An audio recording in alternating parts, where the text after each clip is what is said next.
All right. I'm still sick, but I don't want to do the playoffs without talking, just because I think it's kind of just not gonna be good like that. But yeah, playoffs. We ended up going 15-2. Um, that's pretty good. We got the Steelers in the divisional round. We got the round one bye. We had the league leader in sacks, which is awesome. Um, I don't know how Carl Lawson ended up leading the league in sacks. He started the season as only like a 74 overall, but yeah, it's pretty good season. We had that one rough game against the Ravens, and then the other real rough game against the Commanders early on. But other than that, we kind of rolled for the most part. There were a couple close games, but oh, I gotta adjust the audio. I'll do that after the practices are done. Actually, can I do that? No, I cannot do that now. Alright. Well, that's fine. It's mostly the commentary that I'm worried about being too loud. Yeah, excuse me. But yeah, I'm still recovering from some sinus issues, but I feel good enough to be able to just talk. So, and there might be times where I just mute myself for a little bit just because I'm, having a coughing fit or something, but I at least want to talk through while we're doing the practices and in between games. During the games, I might mute myself just so that way I can spare some voice. But actually, I think that's what I'm gonna do. I'll keep talking between games, and then once the game starts, I'll just mute myself so that way I can rest my voice and my throat. My throat hurts. No, sorry, but yeah, Bengals playoff run. If we win the Super Bowl, then means we move on to the next team, which I believe is the Bills. I think. Yeah, it's the Bills because it's Bears, Bengals, Bills, Broncos, Browns, Buccaneers. I think that's all of them. Maybe I'm missing one, but I think it's the Bills next.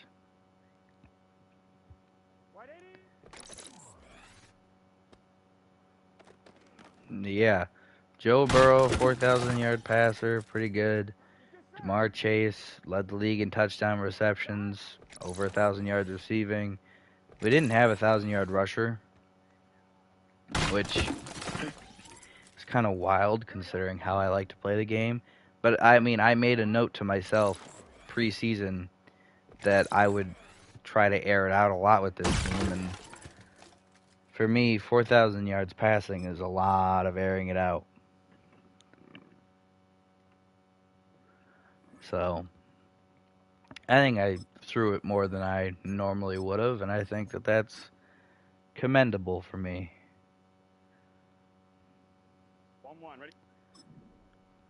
That being said, I still hate this drill. I prefer the red zone one because it's easier than the open field one, just because neither of them tell you the route that's coming. So it's not like there's any, okay, just don't put your hands up there, Turner. That's fine.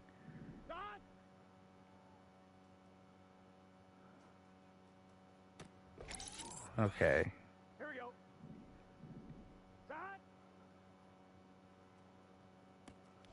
Huh? You just didn't put his hands out for it. Why?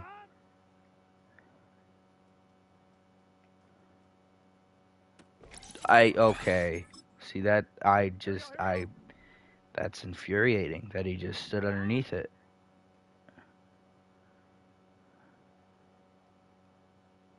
Oh, my bad. I didn't realize he was going to come all the way back to the ball.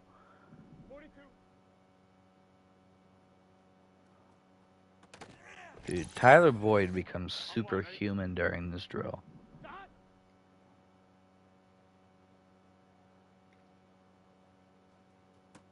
How am I supposed to keep up with that? My change of direction becomes like a 0. And of course, that doesn't count as a tackle because he went out of bounds. I need 4 straight wins here. And that's going to be none. Oh my gosh, this drill upsets me.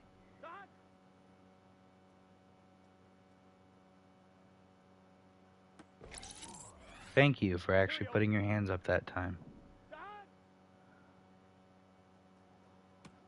Oh my gosh, he did it again. Okay, see that one he just gets a speed boost. He goes from standing still to launching. Oh, I thought he was going to break out. He broke in. All right.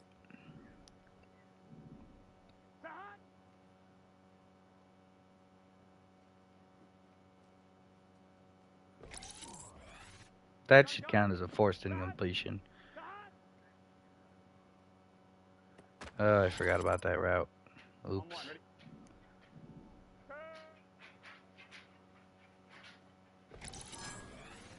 I swear Tyler Boyd's speed rating becomes 99 when doing this. And DJ Turner's change of direction just tanks. I don't know why he tackled instead of swatting, but alright. Oh, come on, pick it off. That didn't count as me forcing an incompletion? The game is cheating. Like right now I should have gold already. Now it comes down to this rep. He broke in.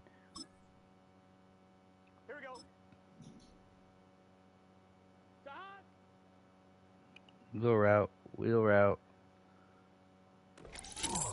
Oh, okay. He didn't catch it. Alright.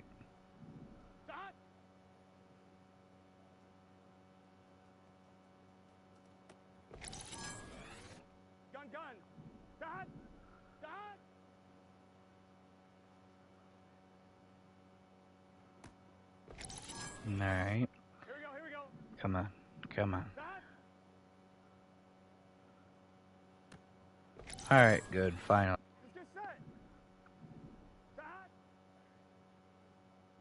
I don't know. Maybe I'm just bad. That's possible.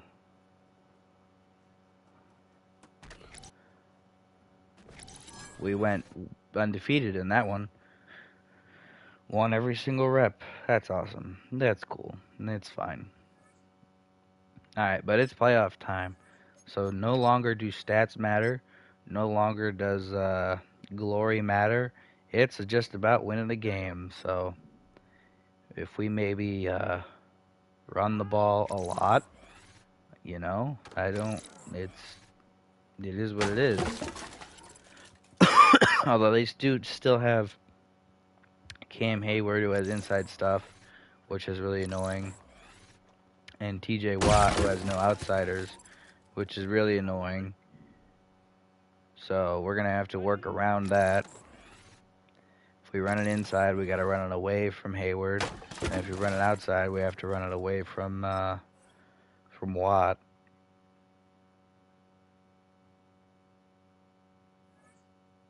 But overall, you know, I think we'll do all right. I don't know. That's a team that we're gonna have to throw it against. I mean, their weakness is their secondary. There's no way around that. Their cornerbacks are meh.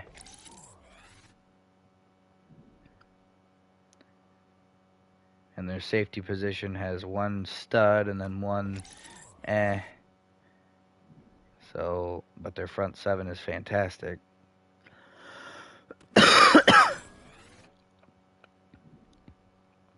So It's just what we're gonna have to work around. Yeah, and part of the muting idea is that I'm still coughing a lot, and I don't want to be coughing directly into the mic the entire time. So that's part of the thought behind just muting myself during the games. And I can unmute myself at any point if I want to say something, but just as a general thing, I'm gonna probably mute during the game for most of it anyway. I feel like my commentary during most of the Bears kind of explains my usual thought process. I mean, defensive play calling wise, if they're moving the ball, we got to take risks, and if they're not moving the ball, we just stay matching up to their formation and/or personnel. I mean, it's that simple.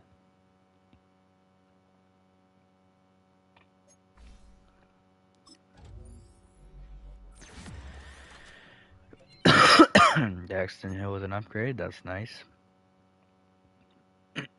Josh Newton getting an upgrade. That's pretty good. Nice young guy growing.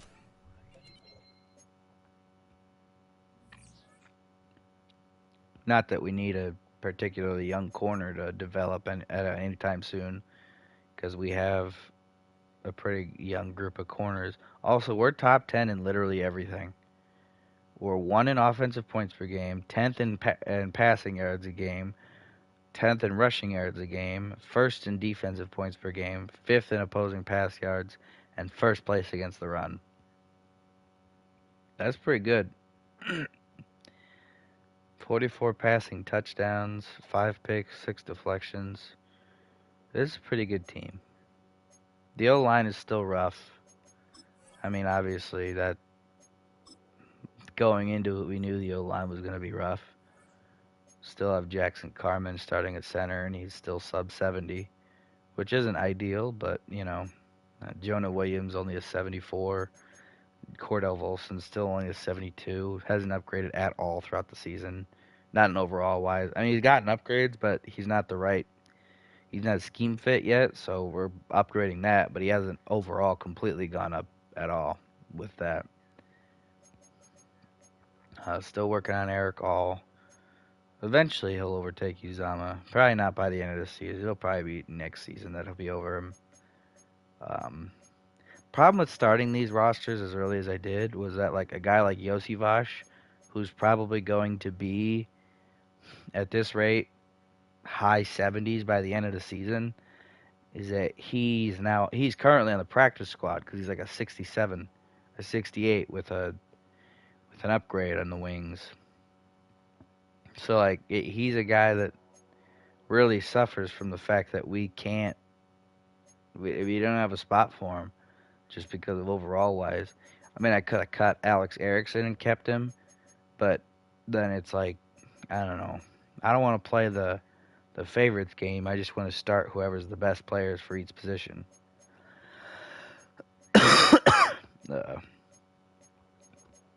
Speaking of which, Carl Lawson's a 75 overall. Miles Murphy's a 76, but he's got +5 due to morale. That's wild. He is having a fantastic season.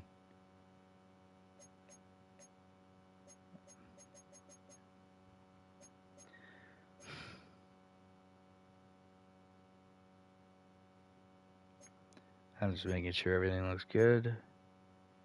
And it does. Tyler Boyd back in the slot. I'm shocked by this. Why is Jermaine Pratt's overall bumped so much? Like, he didn't really do anything special during the season, I don't think. So I don't understand why his overall would be so much higher. But he's got 99 morale. So that's what's causing it, obviously, but all right, let's start the game. I'm gonna mute myself, and then I'll be unmuted, obviously, when the game's over, and I might unmute to say a couple things during the game. But otherwise, it's gonna be silence on my end.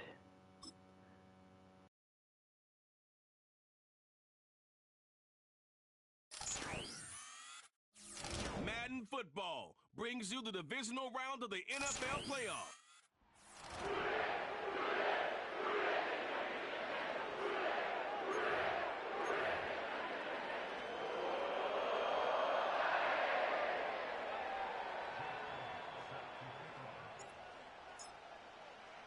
For a berth in the AFC Championship game, off we go in the 24. So here are the Steelers now to take over for the first time. They'll be led out by a first-round pick back in 2021 from Ohio State. It's Justin Fields. All in all, he was pretty solid in the victories. Love spectacular. But in the playoffs, you'll take solid. And that's exactly what they're looking for from him again in this contest.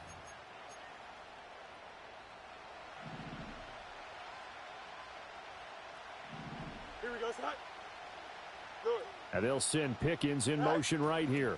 He's going to get it on the jet sweep. Oh, and this one may need to go back to the drawing board. He's going to be swallowed up right away. Give him 3 there on the first play of the game, and it's second down.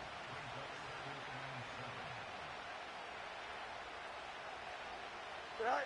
Here's Fields. He finds Pickens over the middle. And he's able to take this one up to the 35-yard line. He had 6 catches in the wild card win, and that's his first one here in the divisional round, and it's a first down.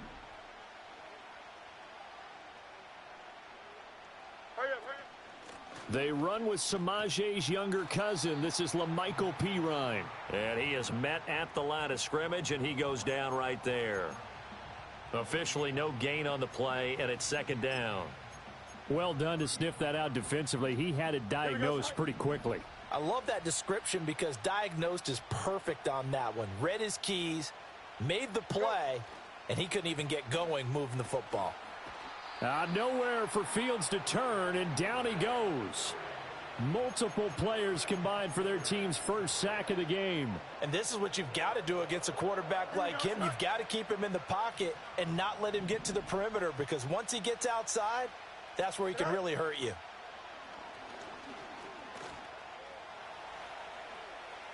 Sheds off the tackle, and he slips up past the 45 before being tackled. Fields, we know he has the good mobility. He flashes it there as he scrambles for the first down. He's a talented runner, and that means he's always looking for bigger and bigger gains when he takes off. Certainly found some bonus yards there beyond the first down marker, and this early drive will continue with that extra jolt from his legs. He'll get 3 yards on the scramble there. It's second down. I'm actually looking at this play with defensive eyes here, partner, because they were still laser focused on him after his earlier exploits on this drive. I think they went back to the well just a little bit too soon. He got across the line of scrimmage, but they certainly weren't giving up much more than that. And he's got another first down as the tackle's going to be made at the Bengals' 41-yard line. Give him 10 yards there as this offense is on a roll. This drive continues to plunge forward.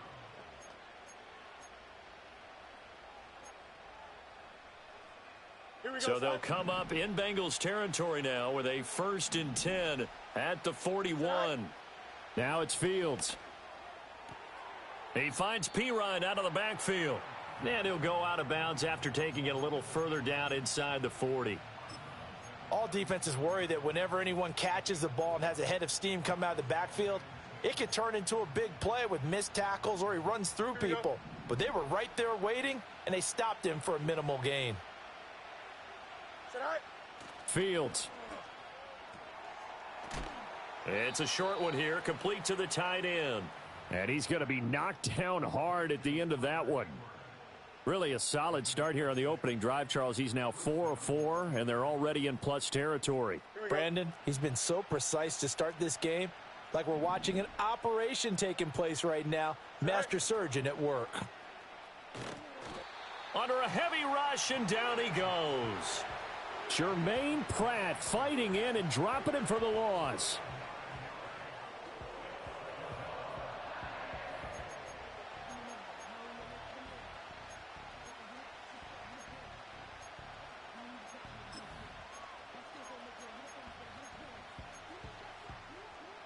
And they need to work to at least get some of this yardage back after the sack. 2nd and 19. Here's Fields.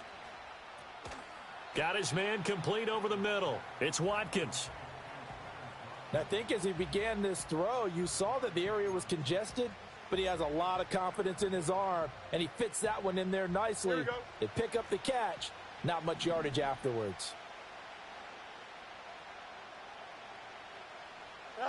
Fields now to throw. And that is incomplete. Some mistakes already in the first quarter. If he holds on to that one, first down.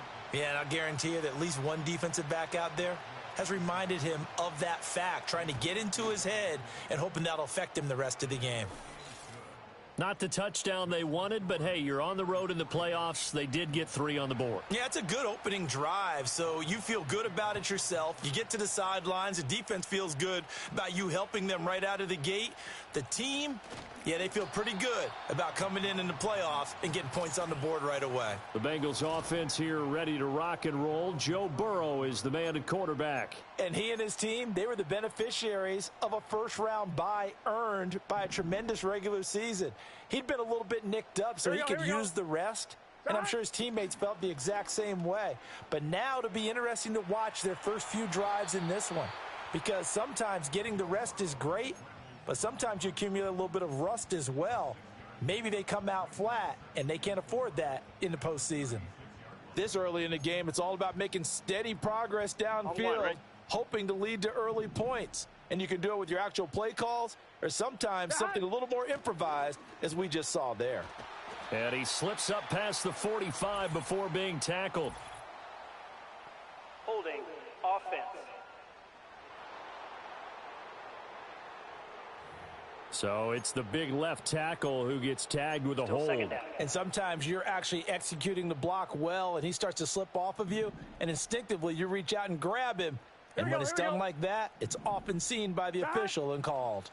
Now Burrow. Looking left side, and he's got a man. That's Boyd. And he takes us beyond the 35 before going out of bounds. Without the previous penalty, that would have been a first down. Instead, it's just a gain of 10. Yes. They'll set up the screen here to Mixon.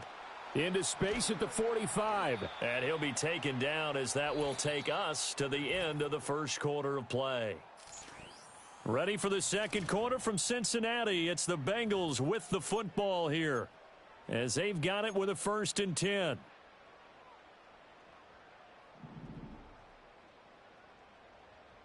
Let's get set. Here's Burrow setting up to throw it. It's a short one here, complete to his tight end. And he's tackled a yard short of the marker. Good gain of 9 on first down. Nice rhythm throw there on first down. He located his tight end, made it a nice easy pitch and catch. Hoping he can break a tackle or two. Wasn't able to do that there, but still good yardage. From the 38 now, here's 2nd down and a yard. Now it's Burrow. Man open, that's Jamar Chase, complete. And Chase going to pick up a Bengals first down as he'll get this down to the 30-yard line. It's an 8-yard pickup and leads to a new set of downs. Here we go. So 1st and 10 now from the 30. Throwing again, it's Burrow. Quick hitter here, it's complete. And they'll get this one down to about the 20-yard line. The Bengals passing game finding a rhythm. They've got another first. What a drive this has been, just chewing up the yardage. And here's one of their best plays yet, as they finally get down into the red zone and look to finish this off with 6. A first carry here for Joe Mixon. This will be a 5-yard pickup as they move it from the 20 to the 15. That's a strong pickup right there on first down. And as this drive goes on, we're seeing an offensive line and running game imposing its will. They'll run for the first time here with Brown. 2 straight runs of 5 yards, 1st and 10. I know flashy plays, splashy plays, as people like to call them, that attracts a lot of attention. But let's face it, when you're efficient, that can control a ball game. And I love the game plan they've got going right now. Back-to-back 5-yard gains. Didn't force the ball downfield. Picked it up on the ground. Yeah, offensive line, they're getting it done. And he'll be brought down right on the edge of the goal line at about the 1-yard line. He'll wind up getting 9 after tucking it and running, so it'll leave him with 2nd and a yard. Here we go, here we go. 11, 11, 11, 11. They're passing here. Joe Burrow. That's to Chase. He's got it. Touchdown, Cincinnati. A 1-yard touchdown pass. And the Bengals have taken the lead. Elliott good with a PAT. And that makes it a 7-3 lead. So 2nd and goal there from the 1. They go to the air. And the perfect down to throw the football in this sequence. 2nd down is always kind of the, do they throw it, do they run it? They worked it out to perfection on that one by throwing it into the end zone. The return. And Pittsburgh getting set to take the field. And for them, maybe a little carryover from last week's game. They got the win on the road in the wild card round, on the road here again in the divisional round, but they're hanging tough. Hey, cue a little music, right? A little on the road again. I mean, this has been kind of the mantra they're under right now, and they can't change it. The season dictated what would happen with them, right? They had to go on the road for the first round for the playoffs. They're on the road again, and sometimes teams get really comfortable with that. Not only the idea of going on the road and shocking the world, but just, hey, it's just us. We don't have to worry about outside distractions. It's just us. Let's go play. It becomes that us against the world mentality, doesn't it? And while it may be overplayed, you know, in the media, it's real when it comes time to play ball. Able to find the open man. That's complete. And he'll take this to the other side of midfield before going out of bounds. 2 catches now in this divisional round matchup. That one, a first down. Now, how about this throw right here? Had to throw it to the left sideline, and you know the timing's got to be correct on this one. Ball's got to be right where it needs to be, and it was. That's because he had great arm strength on that one, able to drive the football. Nowhere for Fields to turn, and down he goes. Sam Hubbard, credit him with a sack, and it goes as a loss of 6. These sacks now, they're starting to pile up, Charles, and that front 7 defensively, they've had their way with this offensive line. And I think at this stage, we have to start thinking about different play calls. We've got to start helping this quarterback out because the entire game he's been under siege. I don't care what the down and distance, they've got to get the ball out of his hands a lot quicker.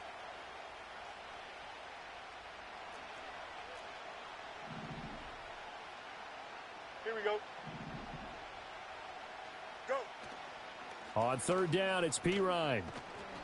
And he gets this only to the 41, not near enough for the first. Now a timeout called for by the defense. It's just their first, so they'll have 2 remaining here before we get to halftime. So coming on now is the field goal unit. They're going to try for 3, and he'll need all the leg he's got here. So this will be spotted on the midfield logo.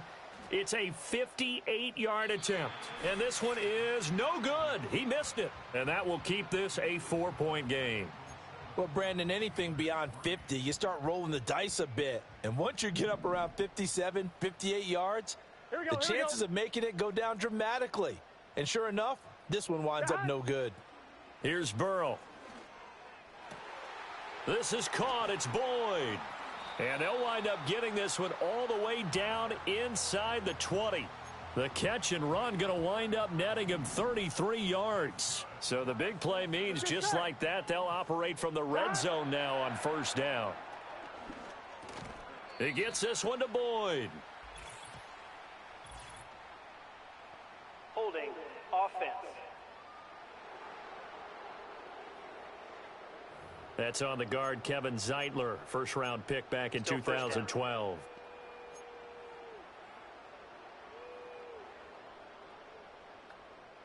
They're backed up here with a 1st and 20 now after the holding penalty. Now it's Burrow. He will find his man Chase complete. And they are able to stop him, but he does take it all the way to the 2. A very solid gain of 27. Here we go.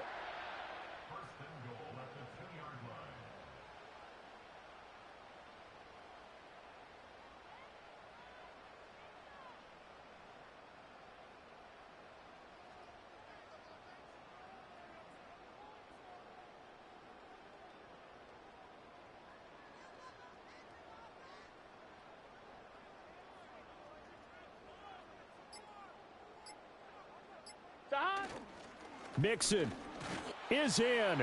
Touchdown, Bengals. Just power football there down near the goal line.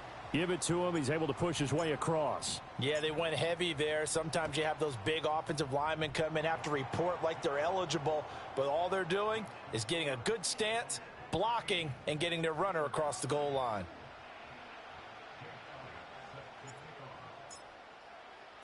Now after the touchdown, here's Elliott on to kick it away.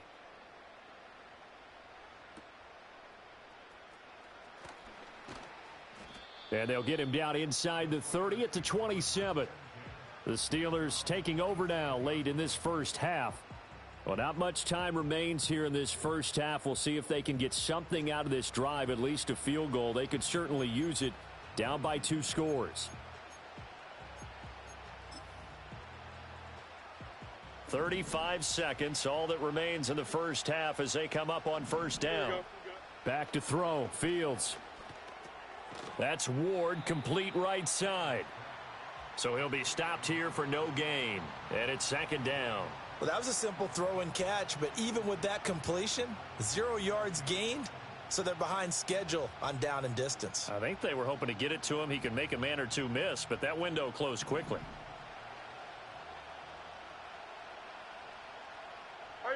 A final shot before the break. Fields. He'll drop it off to Pirine, complete. So it's on to halftime of this AFC divisional round matchup. As we'll head down to Orlando, that's where we find our man Jonathan Coachman at our EA Sports Halftime Report. Coach. A look around the NFL. We'll have to wait for postgame because we are moving right through halftime and on to the third quarter. And we welcome you back now. Alongside Charles Davis, I'm Brandon Gaudin, getting set for quarter number 3 here. Win or go home, that's the name of the game, and we're back underway with the second half of this AFC divisional round. And a nice return sets them up pretty good here right at the 30-yard line. The Bengal offense ready to go to begin this third quarter. And they're in the position they expected to be in. They've got the lead, home crowd behind them, and they're looking toward making that next step in these playoffs. And I think a key for them is to put together some good, long, extended drives. Work the run in a little more with that big offensive line. I'm not saying get away from throwing the football. That's still working. But if they run it more effectively, they may get even bigger plays in the passing game. The coverage may be too good that time as he breaks away for 19 with his legs and a first down.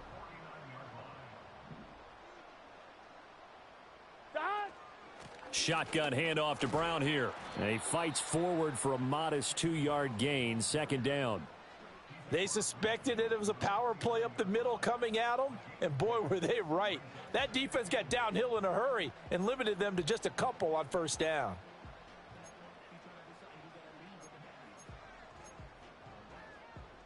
Here's a 2nd and 8.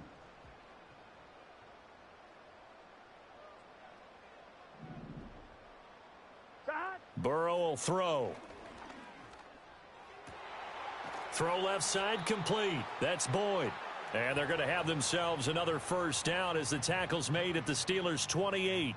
A good pickup there of 20 yards.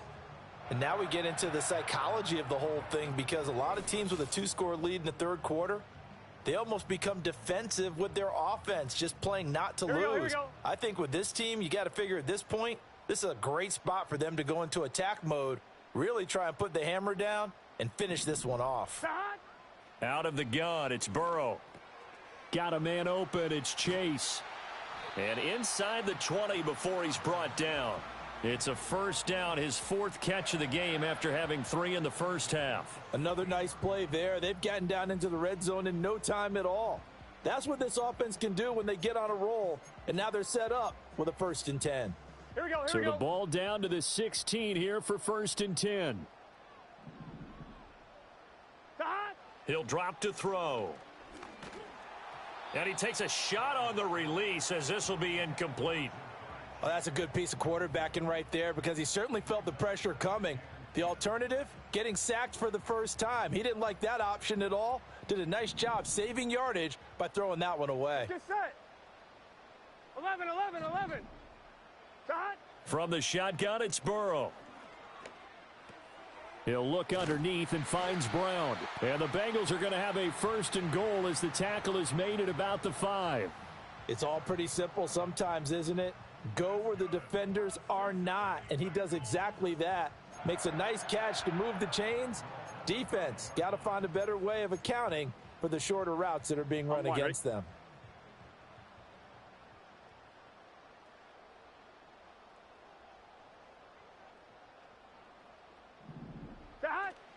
On 1st and 10, here's Brown. And the hole closes quickly here. He can fight only to about the 4. Only a yard on the pickup there. 2nd and goal. And now defensively, you have to look at this like the game's on the line. It's just the 3rd quarter, but another touchdown given up here could really spell an end to their chances. So they need to toughen up and keep them out of the end zone. On 2nd and goal, one man stands in the backfield, and that's Mixon. They'll drop to throw. And it's intercepted at the goal line. Picked up by Minkah Fitzpatrick. And the Steelers are going to get the football here as the ball will come out to the 20. So it was a drive that had real promise here to begin the 3rd quarter, but ultimately derailed by the INT. And that was the position you wanted to be in. Coming out to start this 3rd quarter, get a nice drive going, looking for the end zone. Possibly got a little bit too greedy right there. The Steelers offense now, they head back onto the field. And they have had their problems moving the ball through the air as we take you through some of the action from earlier. This secondary has played about as well as you can. Many times they've left this quarterback with nowhere to go with the football. The Steeler offense here about ready for their next drive. And they just got a little help from their defense forcing the turnover. Now can they make that pay off in points? They need to, partner. They're down on the scoreboard. Need to take advantage of those opportunities, and this is a good one right in front of them. Line of scrimmage, the 28 now as they come up on 2nd and a couple. Here we go. On the ground with Ward. A short gain here, maybe a yard to the 29. He may be a bit undersized compared to the modern-day NFL defensive tackle, but what he lacks in size, he definitely makes up for in his ability to make tackles in the run game as well. This offense in desperate need of a conversion as they come up on 3rd down. Now Fields. Oh, he tries to force it in, and it's intercepted. Picked up by Jesse Bates. And he will bring it back. It's a pick 6 for a Bengals TD. Well, CD, we have seen it many times throughout the course of the season. This defense coming up large and snagging a big takeaway. But here they get not just the takeaway, 6 points as well. And you just knew that for this team to advance, it had to get a big performance from this unit. And to this point, they've delivered. So they'll get another shot on offense following that pick 6. And now the kick is away. And out a little across the 25 to the 27. And now out come the Steelers. I kind of feel like they've reached a do-or-die point in this game, Charles. If they're going to try to pull off an impressive comeback, it has to start right here, right now. Yeah, now they've got a final chance to get out of this situation, but they also understand they've got to move the ball and move it fast. In addition, they need to save as much time so they can get 2 more possessions. Here we go. 2nd and 9.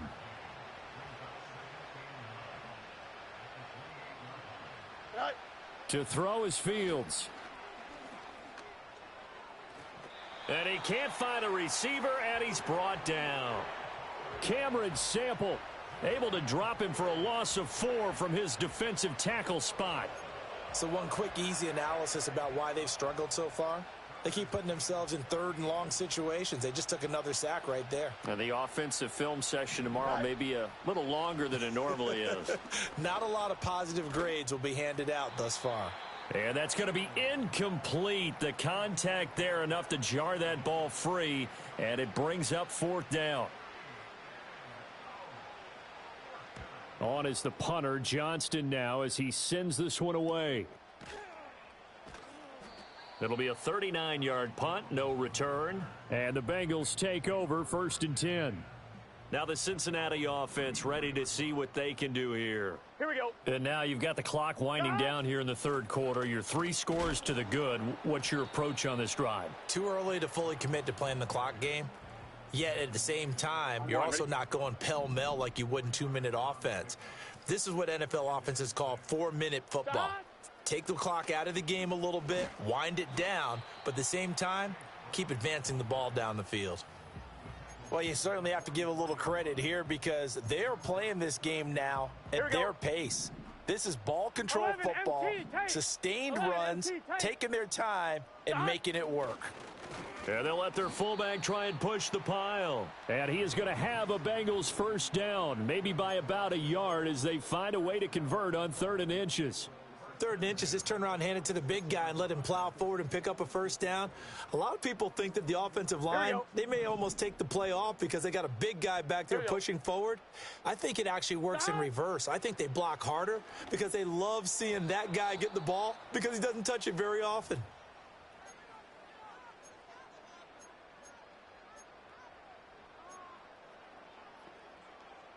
Try to get one more in here before the quarter breaks. Gun. To throw on 2nd and 10. Burrow. He completes it to Boyd. And he'll go down, and that will do it for the 3rd quarter of action. 1 quarter remains for the right to advance to the AFC title game. Back now in Cincinnati. It's the Bengals in possession of the football and in possession of the lead as well as we start the 4th. A yard all they need, but it's 3rd down. And they'll go jet sweep to try to pick it up. And he's got this down a yard or 2 shy of the 40 before he's out of bounds. And hold on here because on that last run, it looks like we have a player who was shaken up. So as the medical staff takes a look, we'll step aside. On 1, ready? Here we go.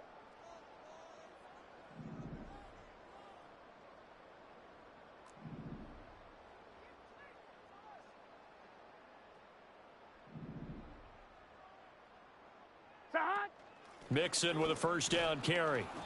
And he'll take this one down to about the 40.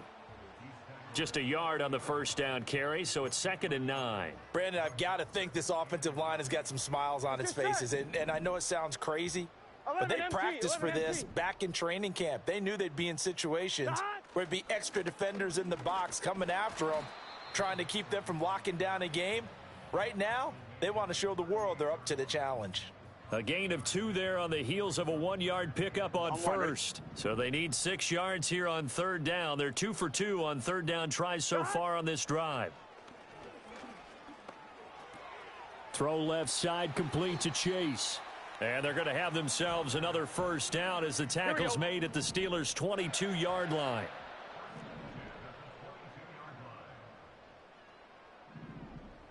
Eleven.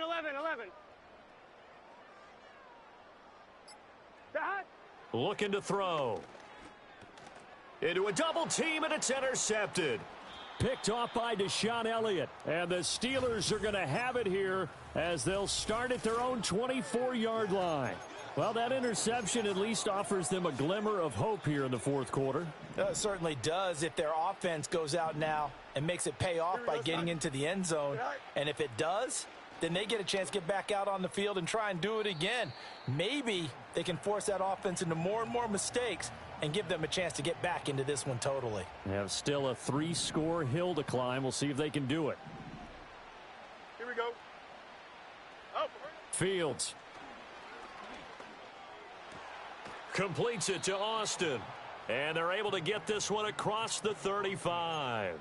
2 catches now in this divisional round matchup. That one, a first down. Here's Fields. And a penalty flag comes in as that one winds up incomplete, but the contact is going to move the ball well downfield. So they take a decent shot, CD, and the flag comes out for pass interference. Yeah, a little DPI, as they like to call it in the business, right? And the farther you get downfield, the more frenetic things get, and the more calm and control you have to remain as a defender.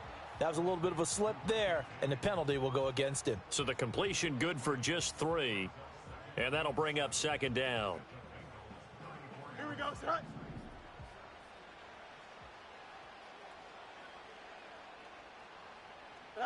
Here's Fields. A short one there to Freiermuth. A gain of 3 last play. This time they double it and pick up 6. You got the big lead defensively.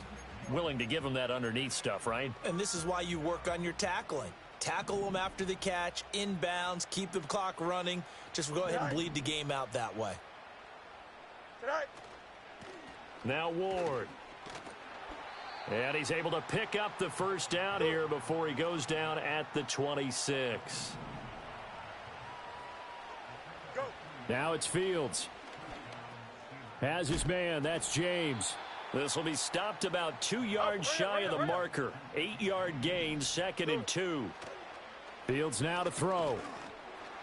He's going to be sacked. Back at the 23-yard line. This will be the 8th play of the drive. It's 3rd and 7. Out of the gun, Fields. That's into a crowd and intercepted. There he goes, left side. And he will bring it back. It's a pick 6 for a Bengals TD. Elliott on for the extra point. And they open the lead up now to 25 points. A heck of a play there defensively, getting the interception, navigating his way into the end zone for the touchdown. So they throw the pick 6. They'll get another shot at it now as this one's in the air.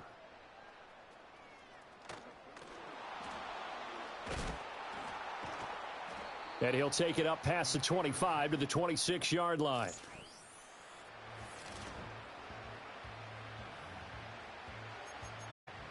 The Pittsburgh offense at the line to start their next drive. Here we go. Their hopes of advancing past this divisional round hanging by a thread, if that, as they begin here with a 1st and 10 on the wrong side of the scoreboard. And he'll have it past midfield almost to the 40 before being taken down. That'll go as a pickup of 32 on the catch and run. Just 2 minutes remaining here in the 4th quarter of what has been a one-sided affair. So the Steelers with the football as we get you reset. They've got a 1st and 10 as they search for a late score. Here we go, son. Hurry up. A shotgun snap, Fields. On the right side, this is Austin with a catch. So 5 yards here, 5 on the play. And that's going to bring up 2nd down. Looking to throw. Fields. They lead big, and a major part of that has been how they've taken their play to a whole new level this second half. No points allowed since the break, and you can add another incompletion to the total number that they forced in this runaway contest.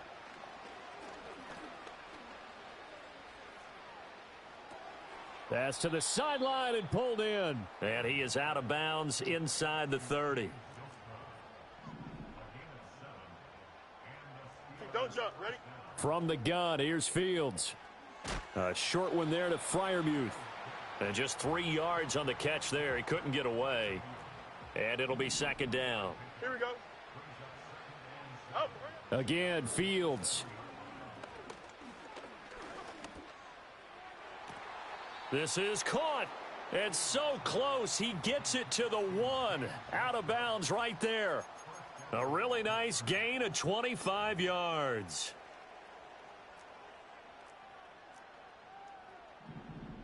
Here we go, son. Again, he'll drop to throw. And in for the Steelers touchdown. Shane Zylstra. A 1-yard touchdown reception. And the Steelers are finally into the end zone here in this 4th quarter. And his kick is good, but flags come in. Looks like we're going to get a roughing call here on the follow-through. Defense. Uh-oh, flag comes out here. This is going to be roughing the kicker. When you're going back there on the kick block, you've got to go to the right point. That didn't happen. Ran into the kicker. The penalty flag had to come out. And this is going to be snuffed out. The Bengals recover. Now they're down big here in the fourth. They had to try the onside kick. Can't fault them for the effort at least. No, you can't at all. And if nothing else, now you've put something that you're trying to practice, right, that you've worked on into a game situation, and now you can go back and dissect it.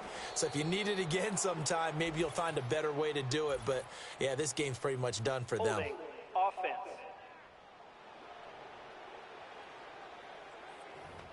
So they accept the penalty, of course, and push the offense backwards a bit.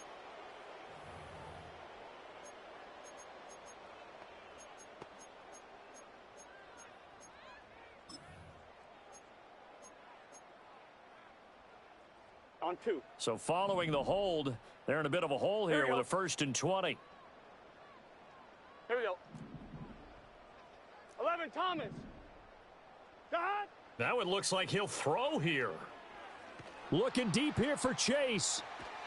And that's caught inside the 35. And he's going to get it down to the 33-yard line here. So the big play changes the complexion of things. Here's 1st and 10 just outside the 30. From the gun, a give to Brown. And he edges forward, but only gets a pair of yards out of it. It's 2nd down. 2 yards that time. A stark contrast from the big chunk on the previous play.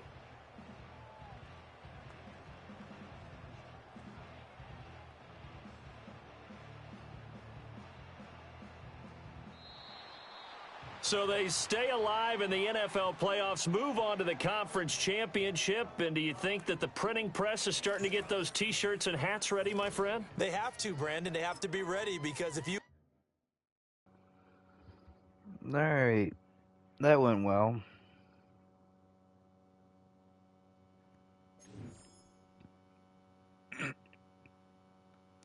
I don't think that they programmed an onside kick to happen after a penalty on the PAT, because that was a little funky.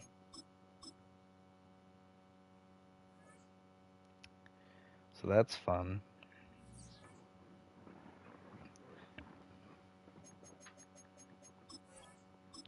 The next week, AFC Championship. Who do we play? Weekly awards. Who won something? Oh, Pratt did. For a sack and a pick 6. Nice. So we play the Chargers now. Well, I don't think we played during the regular season, so I don't have anything to go off of for them. But, you know, we'll be fine, hopefully. Here we go, here we go.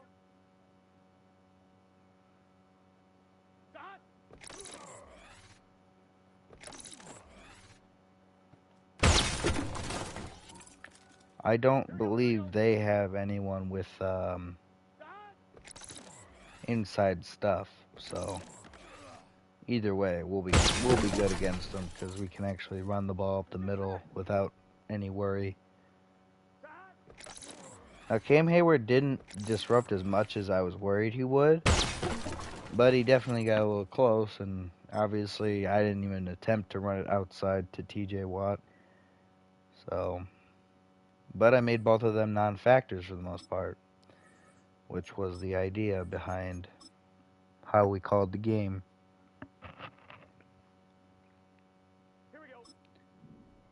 And it was interesting that Justin Fields started that game, because last time we saw the Steelers in week, what was it, 17? It was Russell Wilson starting. Or was it week 18? Were they our last game? They might have been our last game.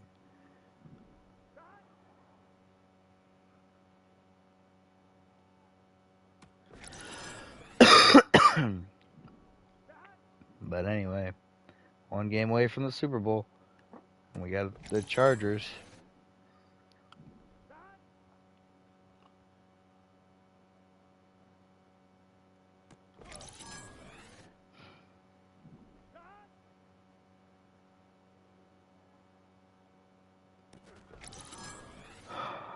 Alright, that's gold. I don't know that I threw the ball to Eric All a single time that whole game.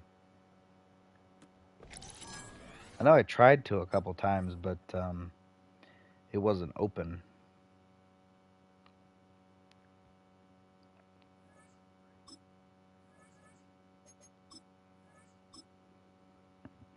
tried to run bench a couple times, ran him on a drag or two. Here we go. He just was never open. Maybe I got it to him once.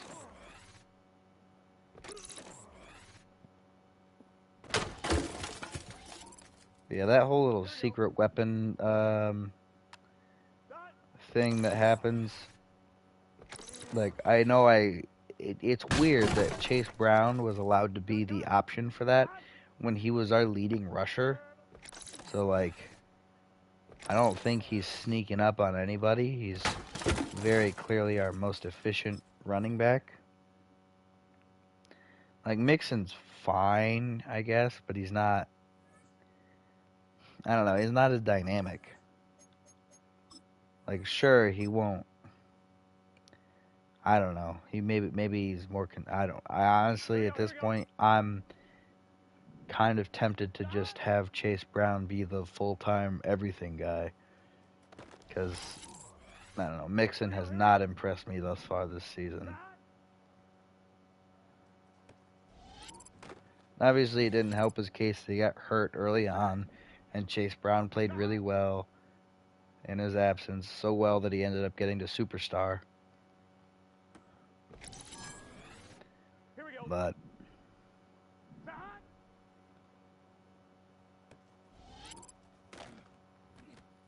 okay, Tyler Boyd is untackleable.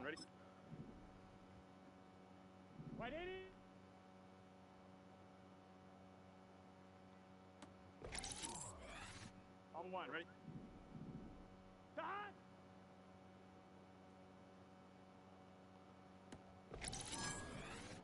Here we go.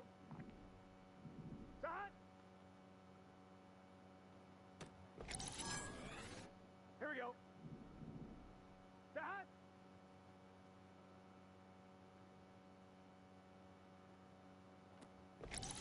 Alright. I had to go completely silent there for a second because I was worried I was going to blow it like that. Just like that. I would have blown it just like that if I had spoken. And, like, you try to stay directly over top, so when they break either way, you can chase it or follow it or whatever. But, like, it just doesn't work. Especially if you fade the wrong way, even remotely for, like, even if you don't even put the stick all the way the other way, if you just, like, gently, just barely go that way first, you're almost completely cooked. So. Here we go, here we go.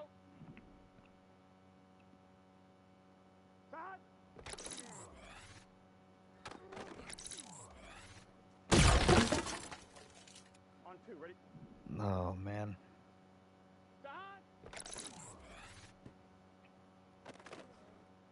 Oh, whoops. Alright. That was not ideal.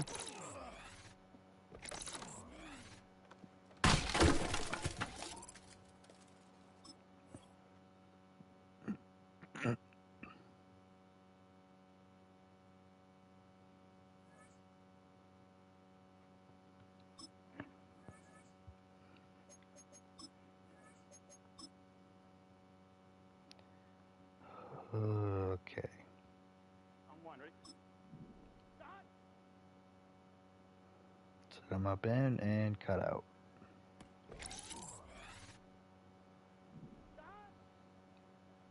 Let him chase and run right by him.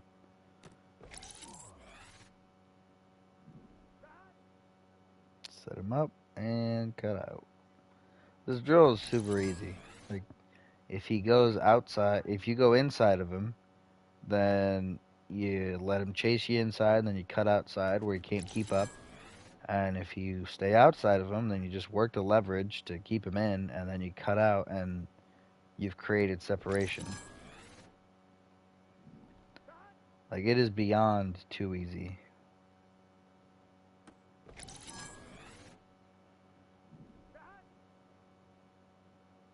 Boop.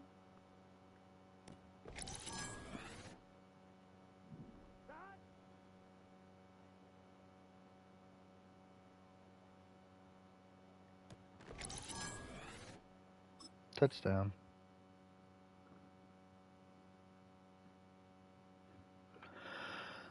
All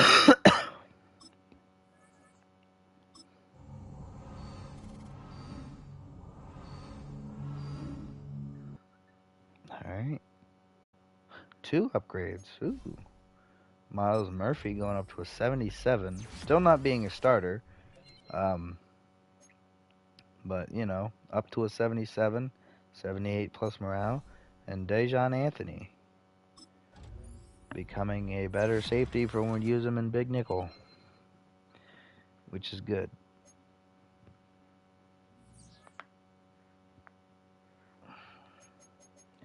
Actually, I'm going to check to make sure Hubbard is still better than Murphy.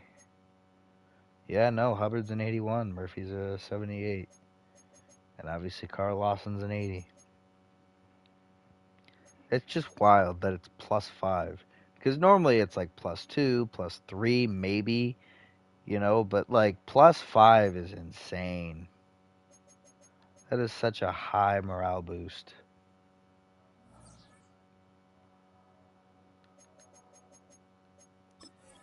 Alright.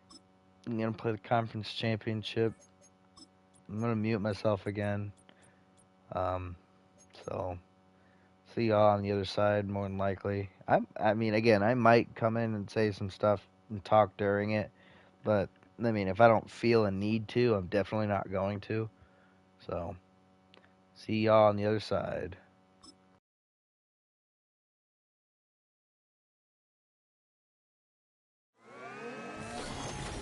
It's time for the AFC Championship, and the road to a Super Bowl goes through Cincinnati. It's the Chargers and the Bengals.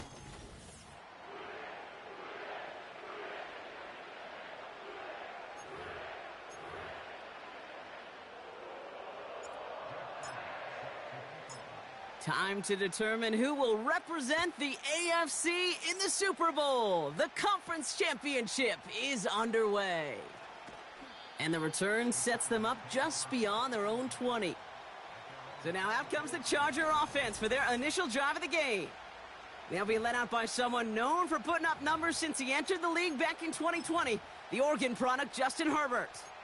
True story. First time I saw Justin Herbert at a Pac-12 media days, I thought, that can't be Justin Herbert. That guy looks like a defensive lineman. He is massive. But then you watch him play and you realize he's one of those 6'5", 6'6" guys that's the athlete of a 6'2". The way that he moves so effortlessly, the way that rocket arm can throw the ball all over the field. Been hyper productive statistically. Kind of like that Fouts guy that wore the lightning bolt before him. On any given Sunday, this guy can put on a show. Herbert from the gun. Johnston brings it in. And this one doesn't go far. Textbook hitch route. Just hit him in the short field and deliver it once that defense turns their attention elsewhere. Okay, this is a low ceiling play, but a reliable source of yardage. They bring their tight end left. Herbert now to throw on third. And oh, someone stepped in. It's intercepted. Jesse Bates in to pick it off. And he takes this one back for the pick six. Just tried a little bit too hard to get that third down conversion. Brock wanted so badly to keep that opening series going, and that one cost him. Yeah, I think it's less, Kate, in this case about the throw and much more about crediting the defense who was ready and willing to be opportunistic. Not just knock that ball away, Yeah. They wanted to take advantage of that opportunity, and they jumped on it. A quick chance at redemption after that pick six as it's sent away. Brings in the kick at the 9. Good looking return here, and he's got room. So the LA offense getting out there for their second drive. And they didn't have much time to recover from that pick six. Need short memories here as they head back out. When you get contributions like that out of your kickoff returner, it is such a boost to an offense. This is about showing no fear. Hitting the lane hard, a determined run back, and setting your offense up with great field position. And they're able to grind him to a halt after a pickup of 4. He'll expect more from himself on those type of plays, but there is nobody that's going to complain about that one. If you can do math, 4 + 4 + 4, equals a first down. 2nd and 6 now. And the cover just too good there. Didn't find a throw that he was confident in, so just throws it away. 3rd down coming up.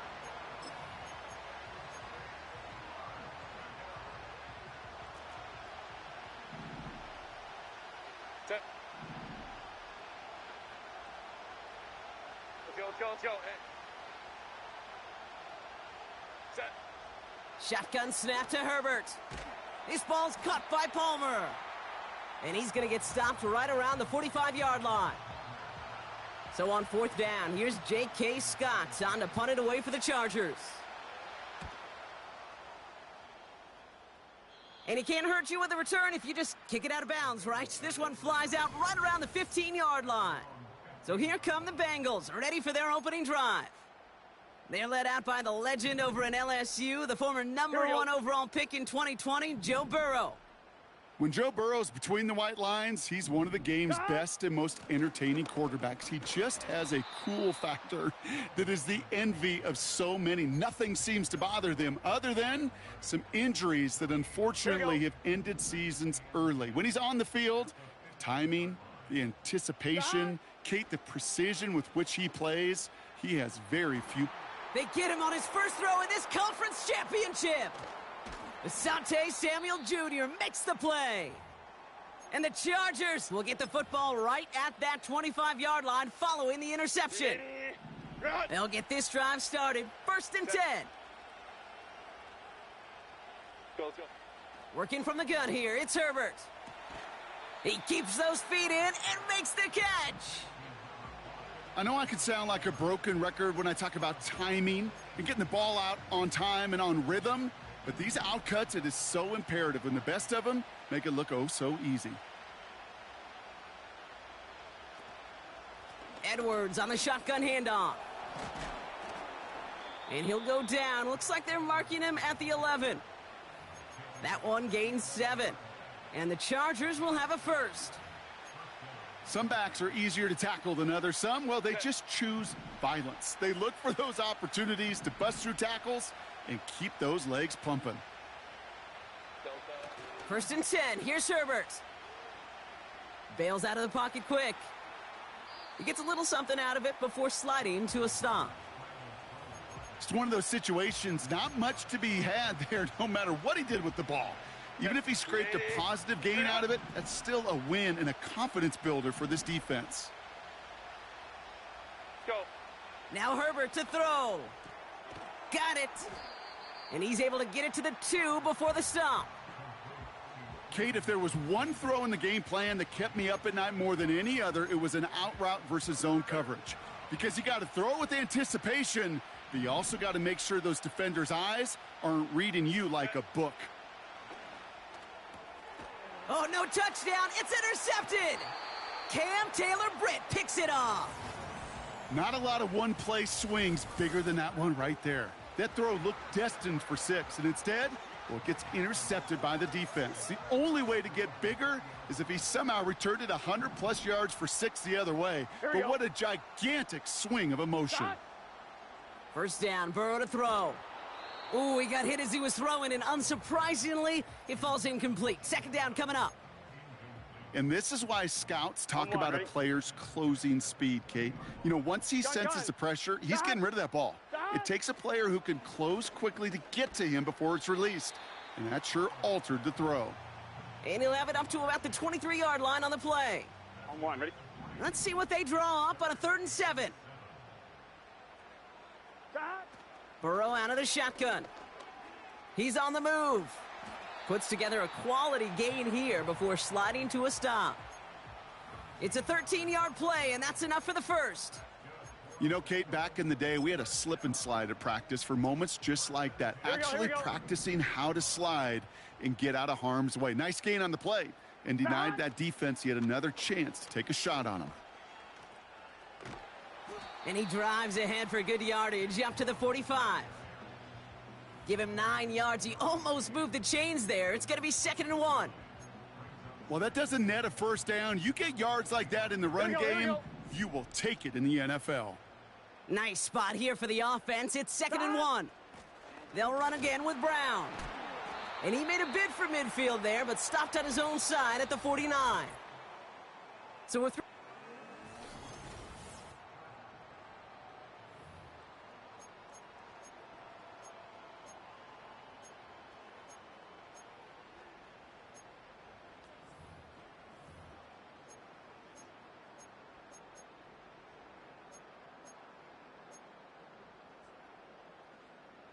Time for our second quarter. It'll be Bengals football to begin.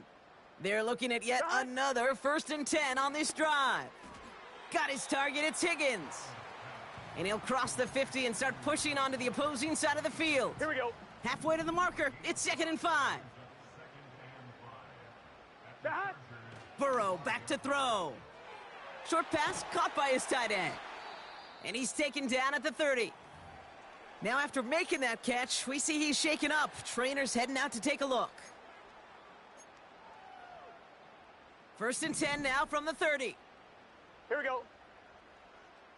Side. Out of the shotgun, Burrow. Finds it. Oh, baby, he gets rocked and the ball is out. And the fumble recovery is made.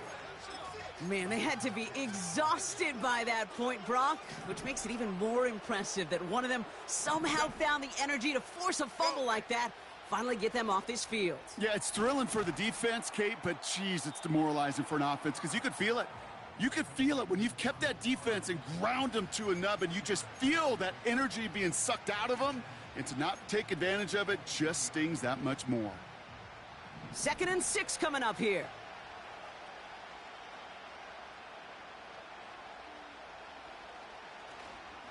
Running behind center with Edwards. And he's brought down after a short gain. They pick up 1 on the run. Need more, though. That takes him to 3rd and 5. Set.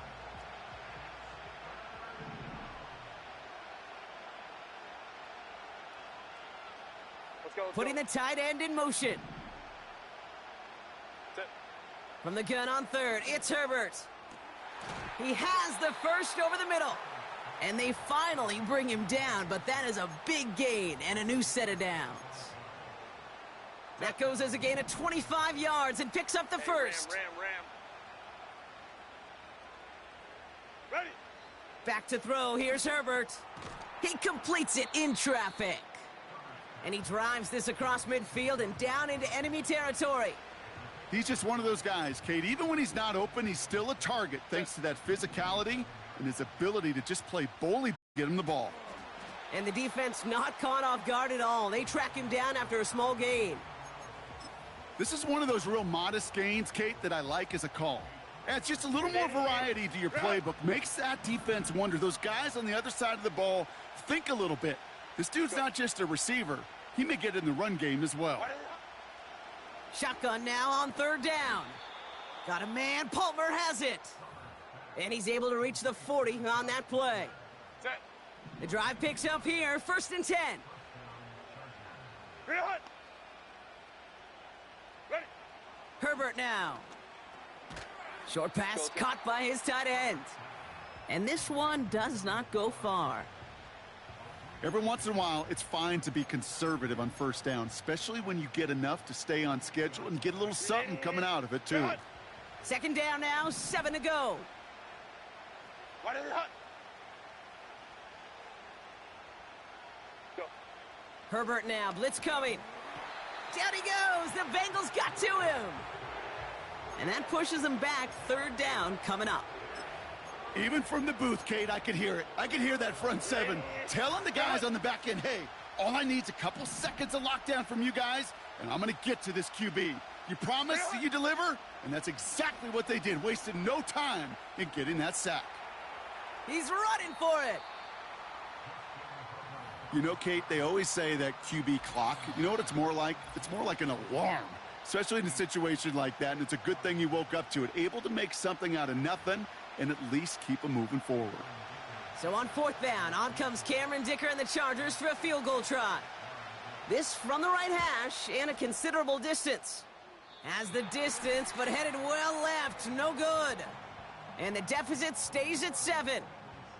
Well, once you get out beyond 50 yards, everything in the process has got to be perfect. It's a good effort, but it's going to wind up off the mark. Good starting field position awaits the Bengals as they get set for 1st and 10. Burrow from the gun. Got to him right as he threw it, and it falls to the ground. T. Higgins, the intended receiver. And that'll bring up 2nd down. Gun. Sahad. Throwing is Burrow. Here's the throw on the out route. Complete. And they're going to haul him down just shy of the 40. Give him 13 on that play. And it sets up a Cincinnati 1st down. Here we go. Sahad. Burrow setting to throw. Well, the pressure nearly got to him, but still a good play defensively as that one falls incomplete. No dice on that prior pass. Here's 2nd down. Here we go. Sahad. To throw again, it's Burrow. He's got it, room to run. And he's going to be taken down a yard shy of the 25. That play gains 15, and it moves the sticks. On 1, ready? They have themselves another 1st and 10. Let's get set. Sahad. Burrow to the air now. Tight end reels in the shallow throw. And he's going to be stopped at the 17-yard line. Nice spot here for the offense. It's 2nd and 1. Here we go. Sahad. From the 17. He's got him. That's Mixon. And they're going to get this down to the 4 before being stopped. That's a gain of 13, and it sets him up with 1st and goal. Here we go. Sahad. He'll throw it yet again. And he's going to score. Touchdown, Cincinnati. The Bengals grow their lead just before halftime. That one splits the uprights. And they'll continue adding to their lead.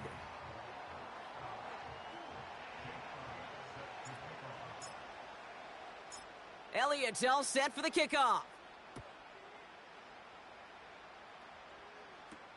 Has this at the 6. He's brought down at what looks like the 24-yard line.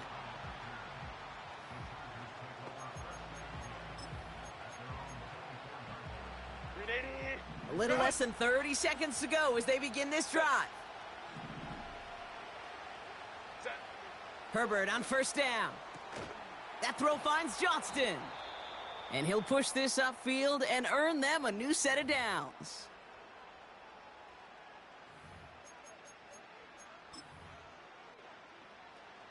From the 39 now after that explosive start to this drive.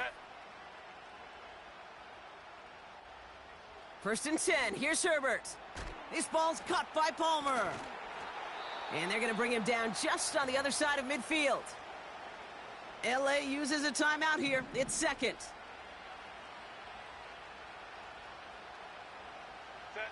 Throwing on 1st is Herbert. Able to hit Palmer. Complete. And that tackle stops him after a solid gain. After a good pickup, they've got 2nd and 4. Now Herbert again.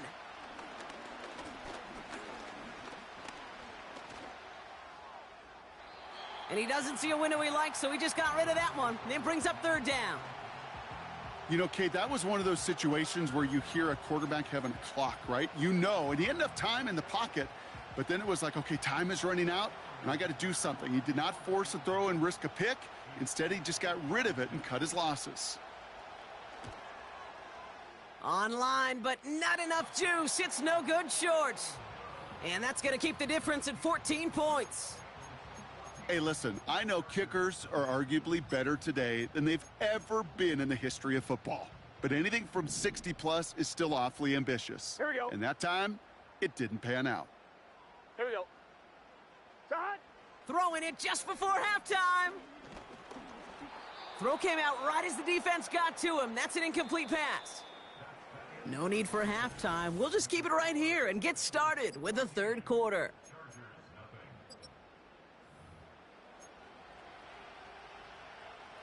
The Lamar Hunt Trophy. Charlie Jones with the return. And he showed some burst on that return, getting them all the way to their own 40. Hey, you go into halftime with a double-digit lead, your number one objective, and they'll all say it in that locker room, it's 0-0 to begin the second half. So you want to come out firing the same way you did in that first half, and that kick returner, he took matters in his own hands. Has his man, it's Mixon. And he's got a decent gain before being brought down. The rookie from Michigan, there that time. Here we go, here we go. After a good pickup, they've got 2nd and 4. Shot. Burrow out of the shotgun. Short pass caught by his tight end. And he'll pick up enough to move the chains. That's just great instincts. Go air it out on second down rather than just play conservative and run it. They hit a weak point in the coverage and don't need to worry about third down at all. That throw comes up short. Need a little more muscle on that one. This one misses the tight end. And we'll see what they do here on 2nd down. That just goes to show you can't take any completion for granted, even on some of the shortest passes in the game plan. Here we go.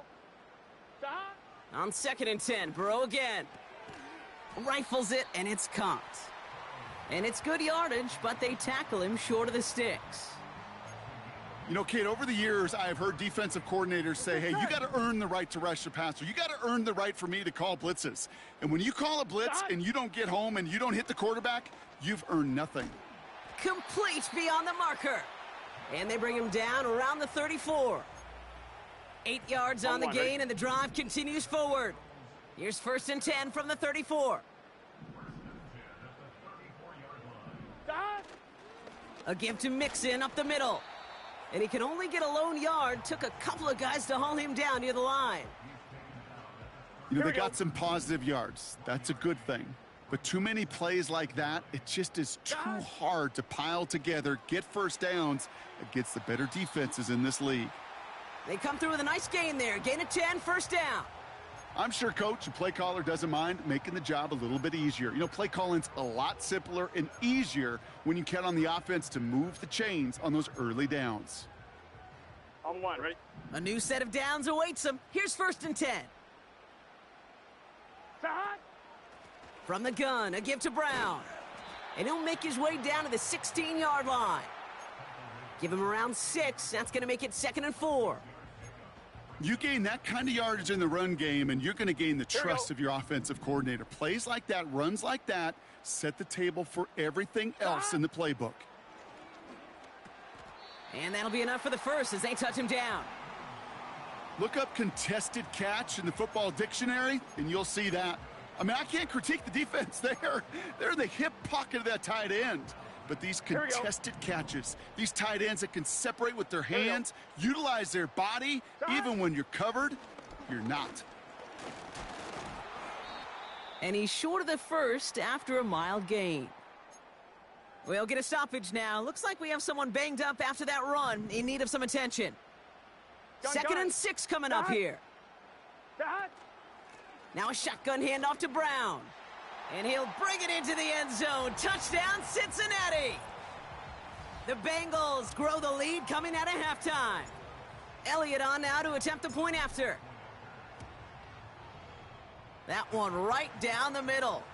And they'll continue adding to their lead.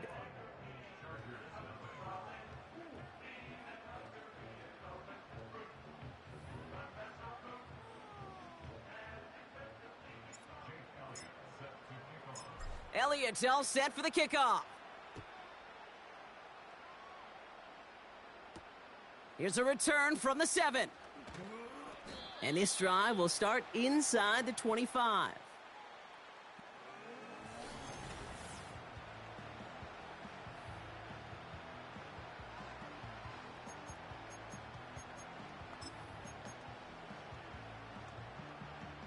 Offense ready to begin this drive. 1st and 10.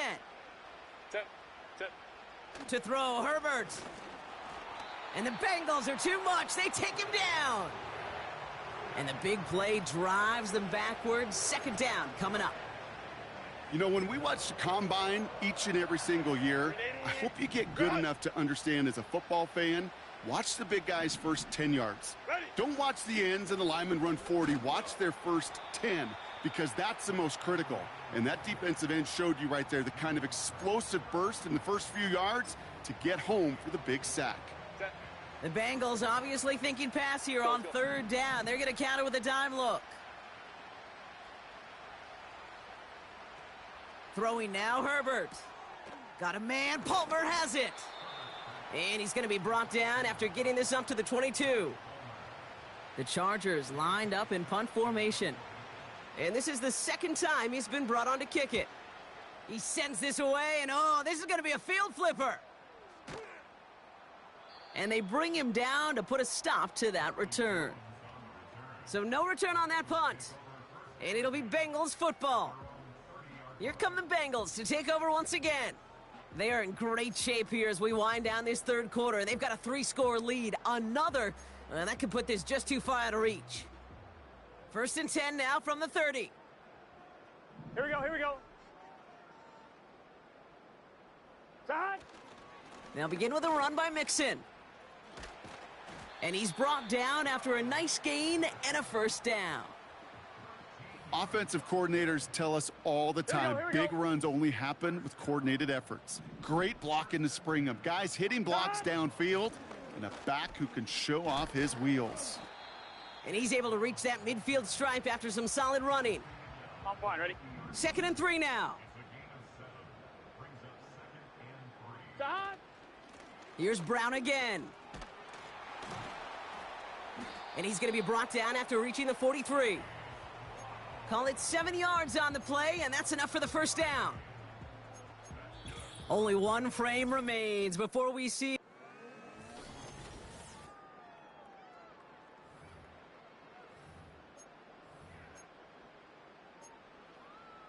One, ready? Let's see how they attack this first down, Brock, from the 43. Let's get set. Side.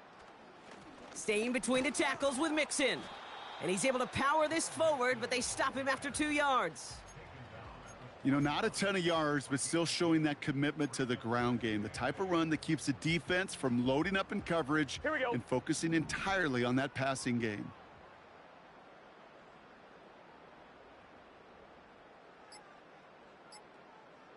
Side. It's Mixon on 2nd down. And once again, he doesn't manage much before getting brought down. Just 1 yard on the carry, though. It's 3rd and 7 now. Here we go. 11, Thomas. Side. Out of the shotgun, Burrow. He has the first over the middle. And he's stopped at the 31-yard line. It's a pickup of 9 yards. And it'll be first down, Bengals. You're not going to last long in the National Football League if you don't convert a good chunk of your third downs. Nice find there to continue the series. 1st and 10, a run to Mixon. And he's tackled after gaining a handful. First down play nets him 5. It's going to be 2nd and 5. On 2, ready?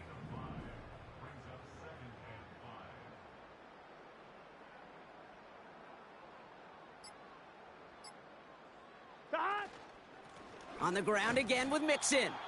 And he's taken down with a short gain to the 25. They manage a single yard that time. They're going to have to solve 3rd down and 4.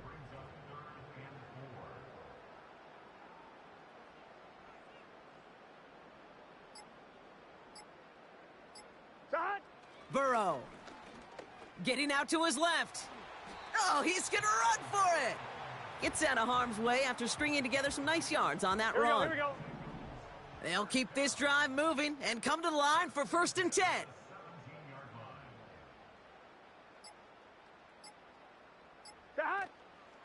Straight ahead, it's Brown. And he has this one down to the 8-yard line. Call it 9 yards. Looked like a first for a moment. It's 2nd and 1. So much to like about that run, Kate, particularly what he was able to get out of it. The defense, I think, feels a little fortunate they were able to track him down before an even bigger run and crossing that first down marker. Brown on the inside give. And he's tackled with the first down yardage. I don't know about you, Kate, but he sure made getting that first down look really easy. A lot easier than it's supposed to be for that defense, and I think they'll hear about it when they get to the sidelines. They're going to run here. It's Mixon. And the defense is all over this one for a big loss. I know from the position of the quarterback, Kate, sometimes you hand that ball, you put it in the belly of the running back, and you send him right into the teeth of a buzzsaw. You can feel it from the jump, and that call from the defense, well, it came at the perfect time. On one, ready? Second chance at 6 here. It's 2nd and goal. Here we go. Shot. Brown on the carry. And he's got them down to the doorstep inside the 5. It's 4 yards on 2nd and goal. Now they'll only need 3 on 3rd down. Well, you haven't given up the goal line yet, but this offense is moving closer and closer. Now might be the time defensively to get a little more aggressive, try to stick them with the loss, and make a difficult 4th down decision. And he's brought down for a loss. Jake Elliott on now to attempt this field goal. A very short kick here from the right hash.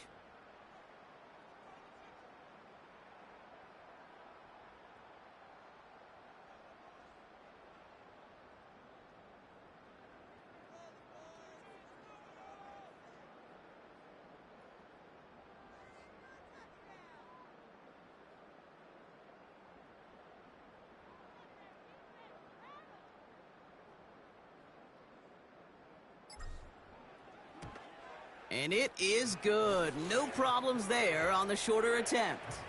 And that one was hit great. It sails on through without incident. Yet another shot across the bow of a ship that's already sinking here, Kate. He could have made that field goal. Heck, he could have turned around and kicked it directly at his coach because it feels like they've got this one in hand.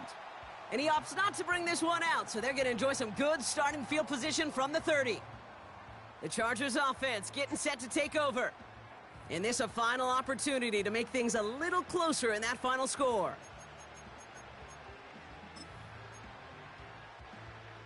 First and 10 now from the 30.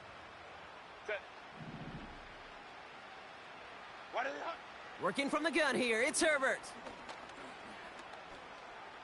Escapes out to the left. And he'll get taken down after advancing this to the 37. Timeout called by the Chargers. They're first. 2nd and 3 now. Herbert from the gun. It was there, but he couldn't hang on. That's incomplete. I think if you look up in phase in the defensive encyclopedia, that is a picture-perfect form of it. He was all over him in coverage, really forcing the incompletion.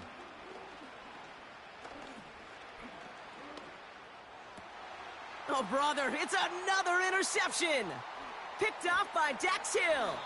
And he stopped. Now we'll wait to hear what this flag is all about. So march it forward after they accept the penalty. A fresh set of downs after that penalty. Here's 1st and 10. Go. Shotgun snap to Herbert. Oh, no, they get him yet again. Jermaine Pratt picks it. There's some serious self-scouting going on right now. What is this quarterback not seeing that has led to these 3 interceptions in just this game? And then overall, what is this offense doing that has this defense clued in coverage-wise to every route combination they're trying to throw? They could stop the clock now if they choose. In the final moments of the game, every second counts. If you're going to call a timeout, you want to be right next to that official to signal it in just as that knee goes down. So the Bengals pick up the win in this one. And congratulations to them, conference champions once again. All right, we're going to the Super Bowl. That's good. A shutout, too, which is impressive. It's not always something that the game lets happen.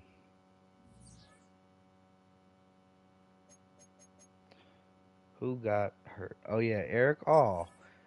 The young tight end I really liked. And that I had been not feeding the ball to, but getting the ball to with some regularity. That's fine. I didn't want him healthy for the Super Bowl anyway. Let's see, torn bicep, out for 9 weeks. I could IR him and then pick up a practice squad. Do we have a practice squad tight end?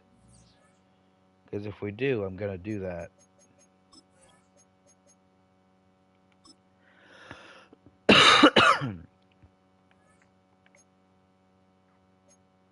We do. McLaughlin.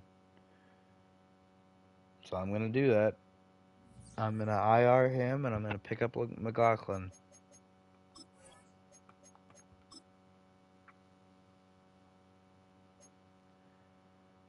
Place player on IR.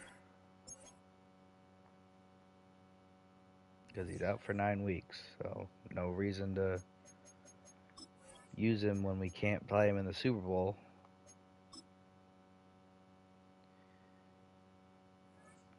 And then Tanner McLaughlin. I'm going to sign you from the practice squad, bud.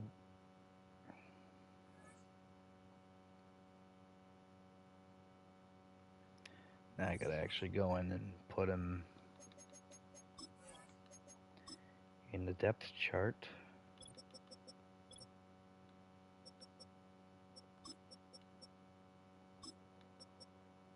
Alright. So now he's on the team, which is good. Oh wait, I probably should also throw him on the long snapper depth chart.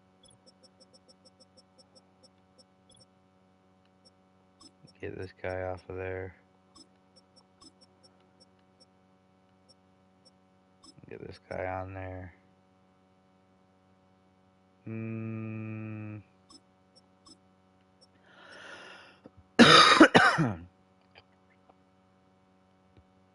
We can leave Matt Lee there. It's fine. He can keep getting reps.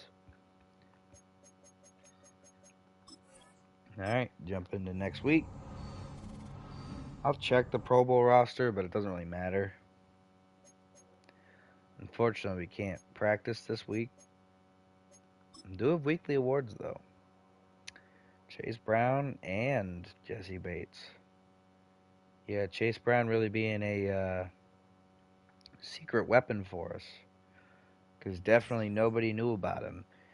Definitely. We got some upgrades. Who are we playing? Did that say the Cowboys? No way, it's the Cowboys, right?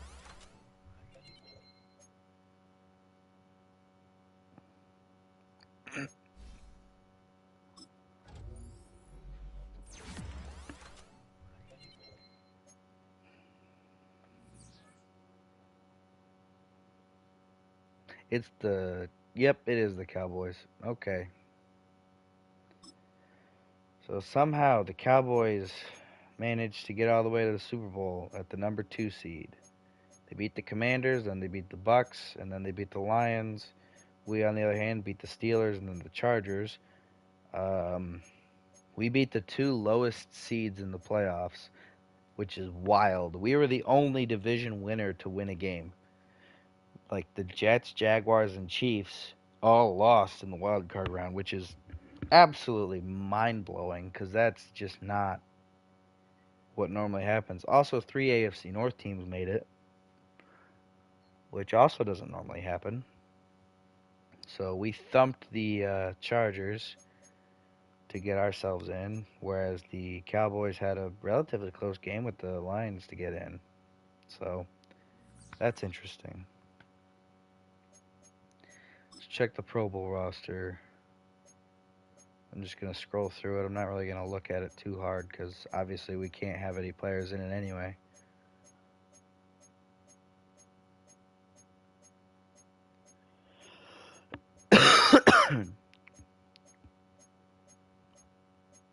Hey, we sent some guys to it, though. Khalil Mack. Saw that. Cameron Dicker. So there were a couple guys that we sent to the Pro Bowl. Not from our team, but, you know. You know what I mean. We sent them to the Pro Bowl instead of letting them go to the Super Bowl.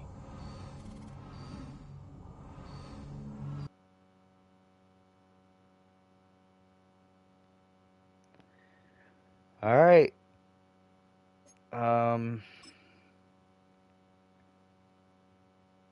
Yeah, we already looked. I already looked at these. I think last time, Burrow didn't win MVP, but Zach Taylor won Coach of the Year. Offensive Player of the Year in the AFC, Jamar Chase, pretty good. We didn't have anybody else in the top 10.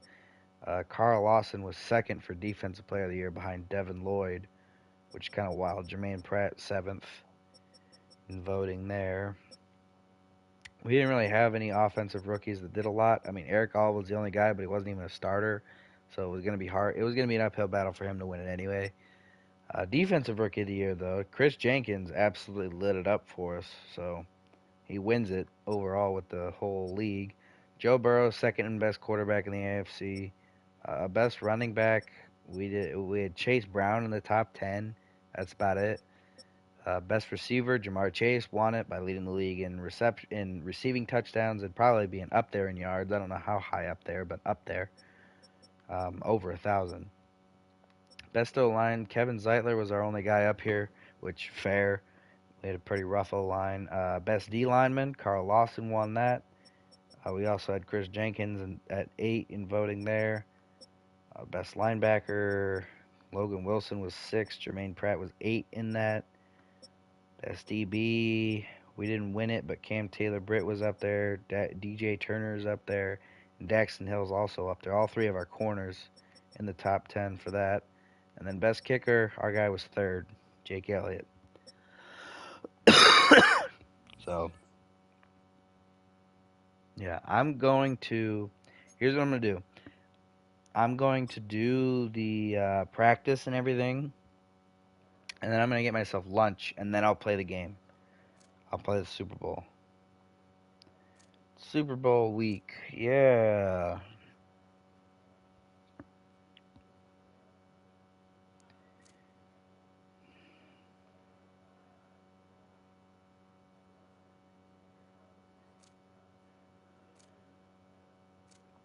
Cordell Volson. What has he been focused on this week leading up to the Super Bowl? Pass blocking.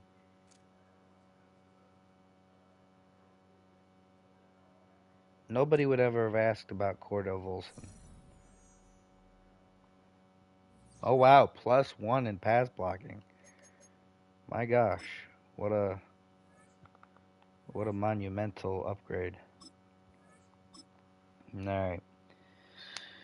Gotta get through this, and then we are on to the Super Bowl. Well, actually, I'm on to lunch, and then on to the Super Bowl.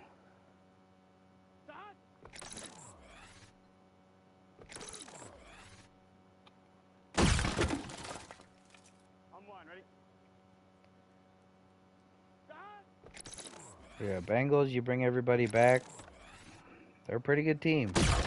Rough at the offensive line, and the D line is kind of weak against the run, but the guys that are there really can get after the passer. I mean, obviously, we had the guy who led the league in sacks, so kind of shocking. Obviously, a lot of development needed out of that defensive backfield with the 3 corners, but obviously for me, they did develop, and that turned out pretty great.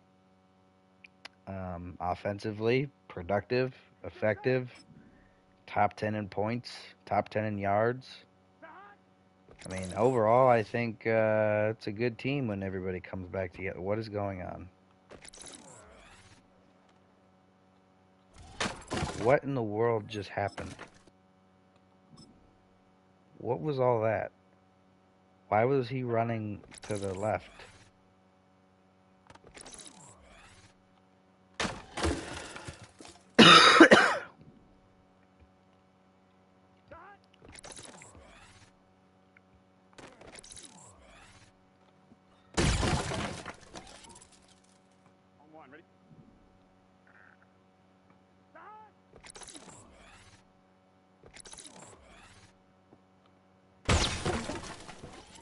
Alright, that's done. Now for the hard one.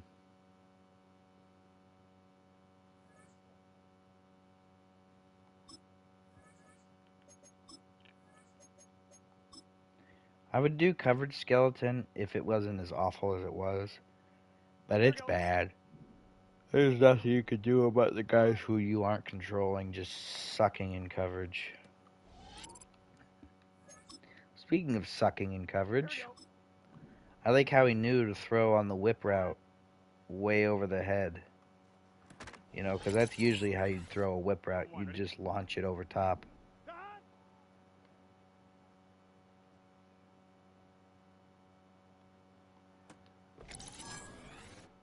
Gun. Dad. What is that?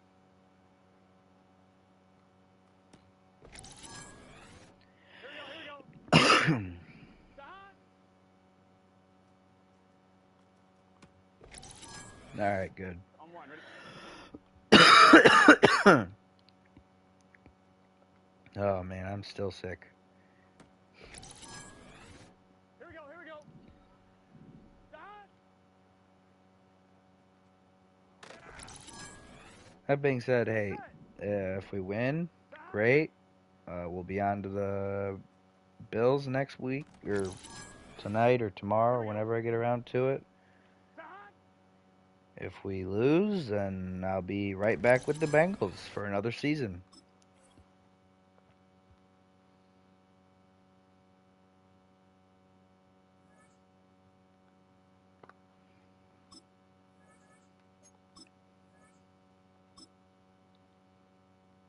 So let's hope we win, because that means we get to move on. And obviously, again, I've talked about this during the Bears one. I want to eventually come back to each of these teams and do more seasons, more games. Just because I mean, especially for teams like the Bears, the Bengals, where there's guys I'm developing who, you know, coming into it weren't starters. Throughout the season aren't starters, but next season would be the starters, you know? Next season would be guys that we'd need to pan out for us or play well for us. You know, a Trey, what's the kid? The receiver, you know, Jermaine Burton, you know, a Miles Murphy, a Joseph Asai, a Cam Sample, the tight end, Eric All. Those guys that obviously didn't play as starters this year, but would be starters going into next season.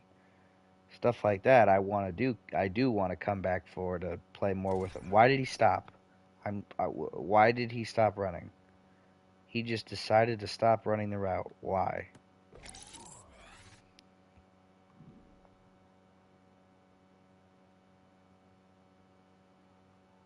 Huh?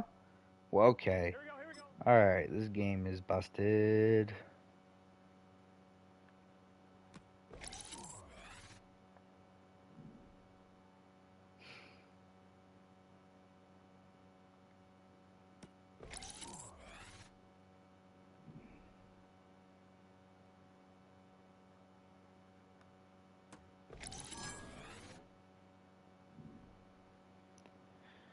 I am excited for tonight, though.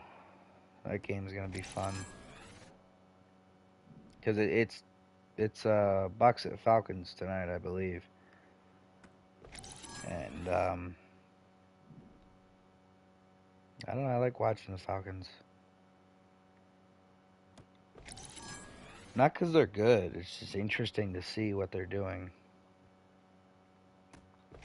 It's actually kind of infuriating to see what they're doing in some situations. Because, how in the world do you not give Kyle Pitts a single target? Or a single catch? And, like, I think part of the problem is they use him at receiver way too much. They just line him up outside. Like, the whole point of being a super athletic tight end and getting the matchup there is that it gives you the advantage on a guy who can't cover an athletic tight end and a linebacker. You know, you put him out at receiver, and suddenly he's getting covered by an athletic guy like a safety or a corner who can run with him. Like, he's not some massive, physically imposing specimen. He's uber athletic for a tight end. But for a receiver, he's not that impressive physically. which is like why it's so confusing that they play him at receiver instead of tight end so often. Because when you line him up out wide, again, you get him matched up against a corner or a safety who can run with him. Versus if you keep him inside, he's a matchup nightmare for, say, a linebacker who, isn't nearly as good in coverage and isn't nearly as fast. There's some linebackers whose 40 times are 4.8, 4.6, and Pitts runs a 4.3. Like, just put him on a linebacker and work from there. Why are we putting him outside? Like, I understand he's tall, but he's not tight end sized. He's only like 240 despite being 6'6". So you really don't want... You're really not getting some massive size advantage. Obviously, height-wise, yeah, but like physical size, not as much as you'd think putting him outside. It's not like a Gronk who's 260 going outside at 6'5", 6'6", however tall he is, and just being able to manhandle whoever they line up across from him at the line, and then just run right by him and just catch it right over top of him. He's not that kind of guy. So I don't know why they keep putting him at receiver. Also, Chris Jenkins getting 3 upgrade points is insane.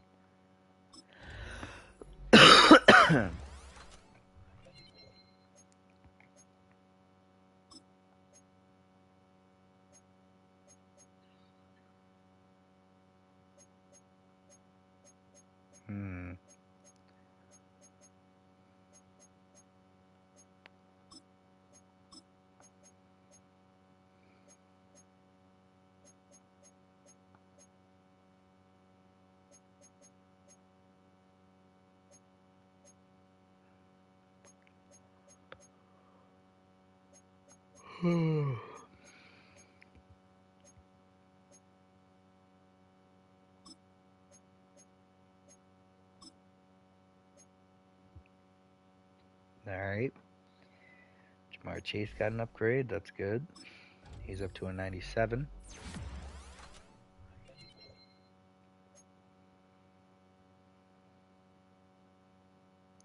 Burrow getting an upgrade too. That's nice.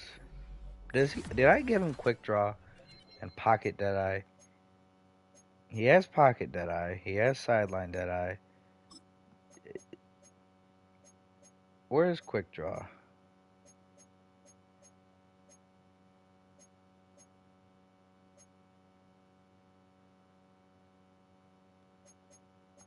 Well, there's Gutsy Scrambler.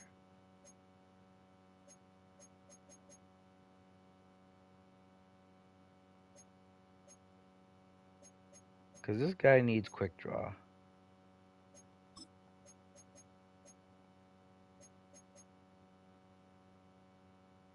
This just doesn't make a difference. He misses so many throws over the middle for me.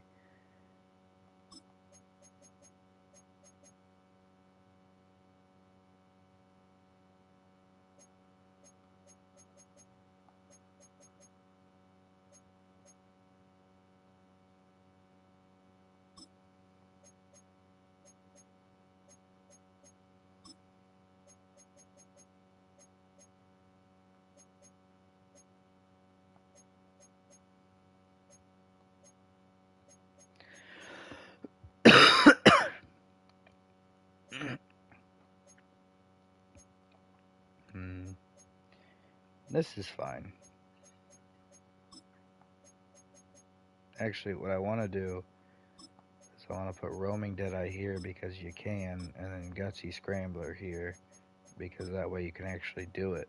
Because for some reason, Roaming Deadeye can't be this ability, but it can be this one. So that's interesting. So yeah, set feet, he's incredibly accurate. On the run, Jermaine Burton got an upgrade though, that's nice. Upgrading that slot skill up to a 75, very nice. Very, very good for a guy who came into this season as very much a backup type receiver who's now becoming a caliber of receiver where he could play on any given team if they needed one. But yeah, I'm not gonna play the game yet. I'm gonna go into the playoff bracket, and I'm gonna sit in here for however long it takes for me to get my food and everything. But as soon as I come back, we're gonna play the game, and we're gonna hopefully win. You know, if we lose, If we win, great. On to the Bills. If we lose, we'll be back for another season. I already said that. But yeah, so I'll be right back. I'm gonna make myself lunch.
All right. Super Bowl time. Now, I am again going to mute myself.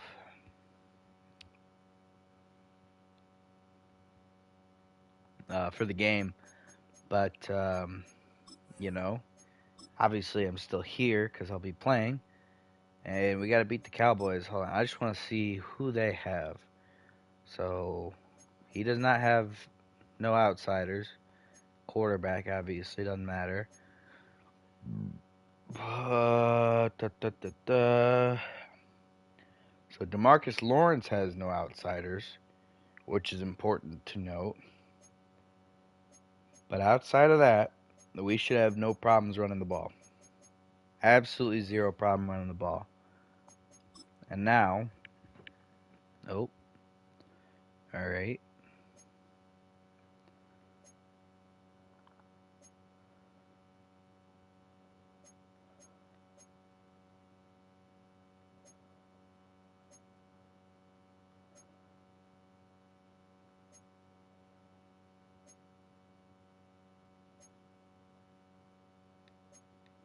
All right, so here's what we're going to do.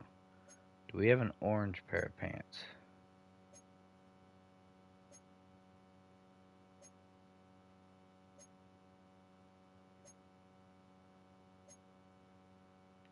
Do we have an orange pair of pants? There we go. Black and secondary. Yeah, that works. Because that works. That's good. Now, CPU uniforms.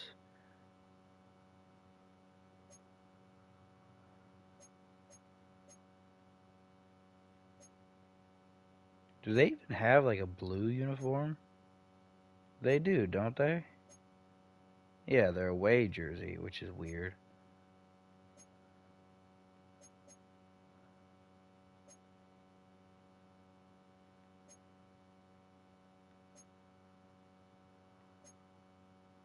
I don't understand their uniforms. The Cowboys are just weird.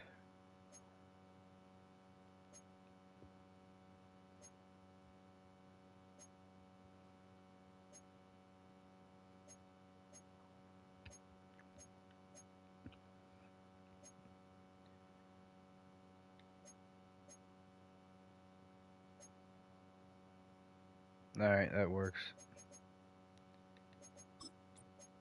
Give me my playbook. Alright, ready to play. It's weird that the Cowboys wear their light colored jerseys at home. No, no, no. Oh my gosh. We do not need any of that potentially causing problems. Oh yeah, wait, I was going to mute. Alright, bye-bye.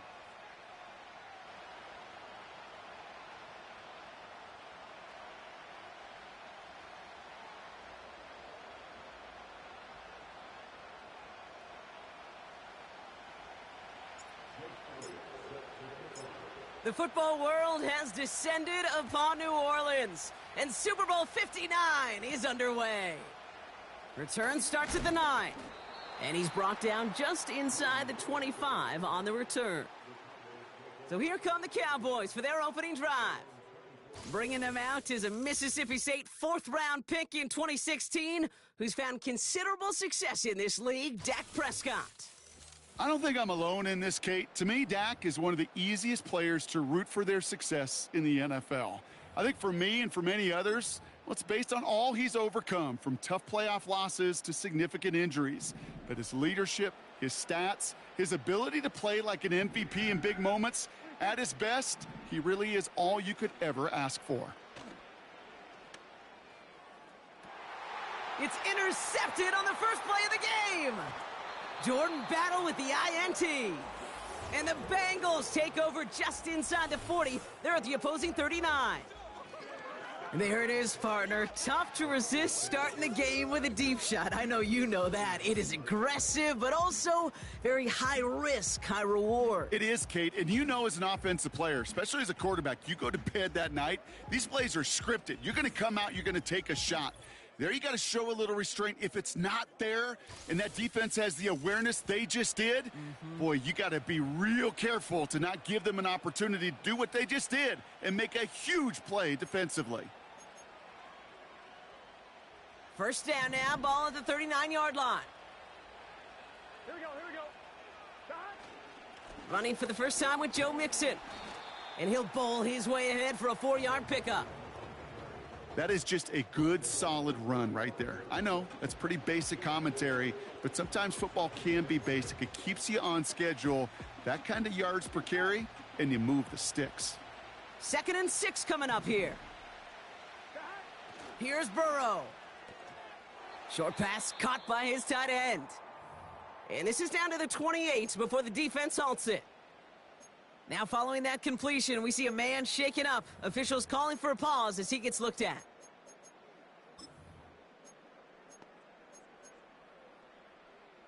On 2. And they've got themselves another 1st and 10. Here we go. Stop. First give of the game here to Chase Brown. And they bring him down at the 18-yard line. You know you love some of my buzzwords, kid. I know you do. And this one was about willpower. He got the rock a long way from the chains and put his teammates on his back for a heck of a run and a great try at that first down.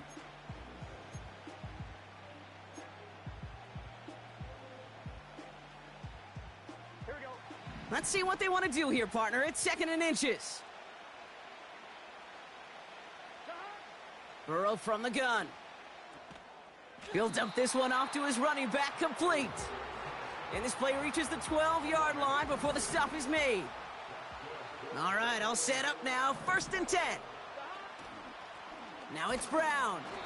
And he runs into a wall there. Multiple defenders ready to stop him cold at the line.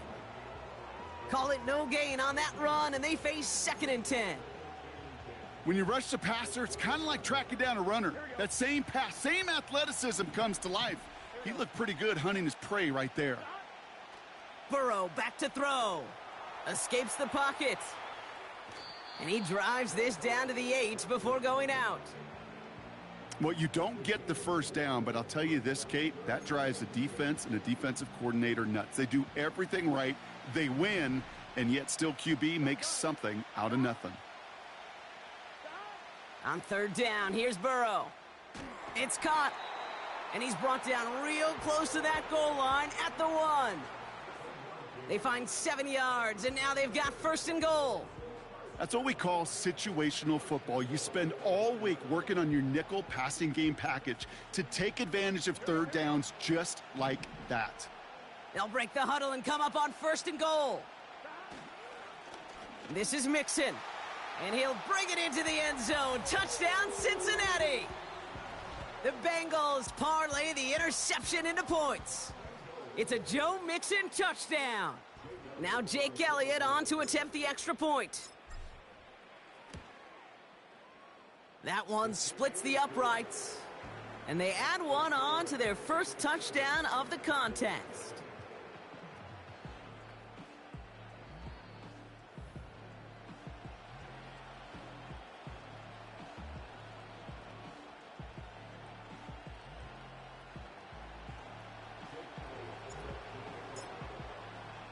Elliott's all set for the kickoff. Return coming from the 6. And the return sets them up just beyond their own 20.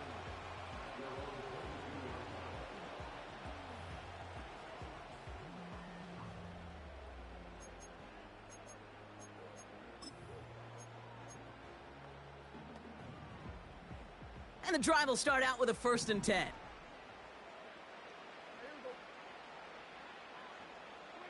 First down, here's Dak.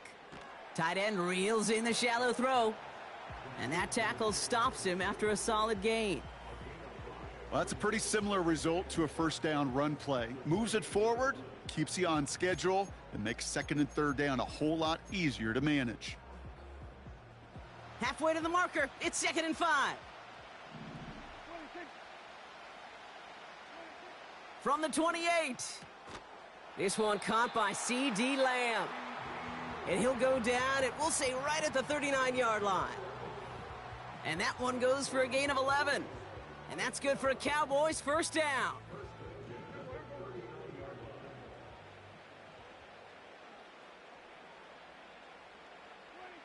Working out of the gun, it's Prescott. That one is incomplete. Couldn't hang on through the contact. I think that was a throw, Kate, that just came a little bit too late. What it did is it gave that defense time to come up and deliver a pop and knock the ball loose before he could secure it fully. Couldn't connect on first. It's second down. Throwing again is Dak. Into traffic, complete. And he's got a decent gain before being brought down. So after that completion, we've got a player in some visible discomfort. And here come the trainers to get him some help. And the Bengals bringing out a fifth DB. They're in the nickel, third down. Another throw for Prescott. That's going to be caught by Cooks. And he stopped cold at the spot. Ooh, he paid for that one, but hey, still enough for that first down. You know, they call that the money down for a reason, because you're just simply not going to last long in the NFL if you don't convert a good portion of your third downs. It's the money down. And nice to see them roll the dice and continue the series. First and 10 from a yard shy of midfield. Now the first carry for Ezekiel Elliott. And the plunge up the gut yields nothing there. And we're going to have to pause here. An injured Bengals still out there and being looked at now.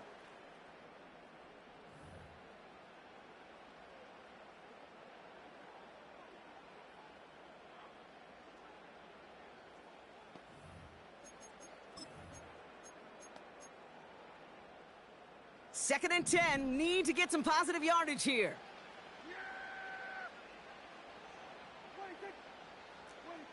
Dak now from the gun.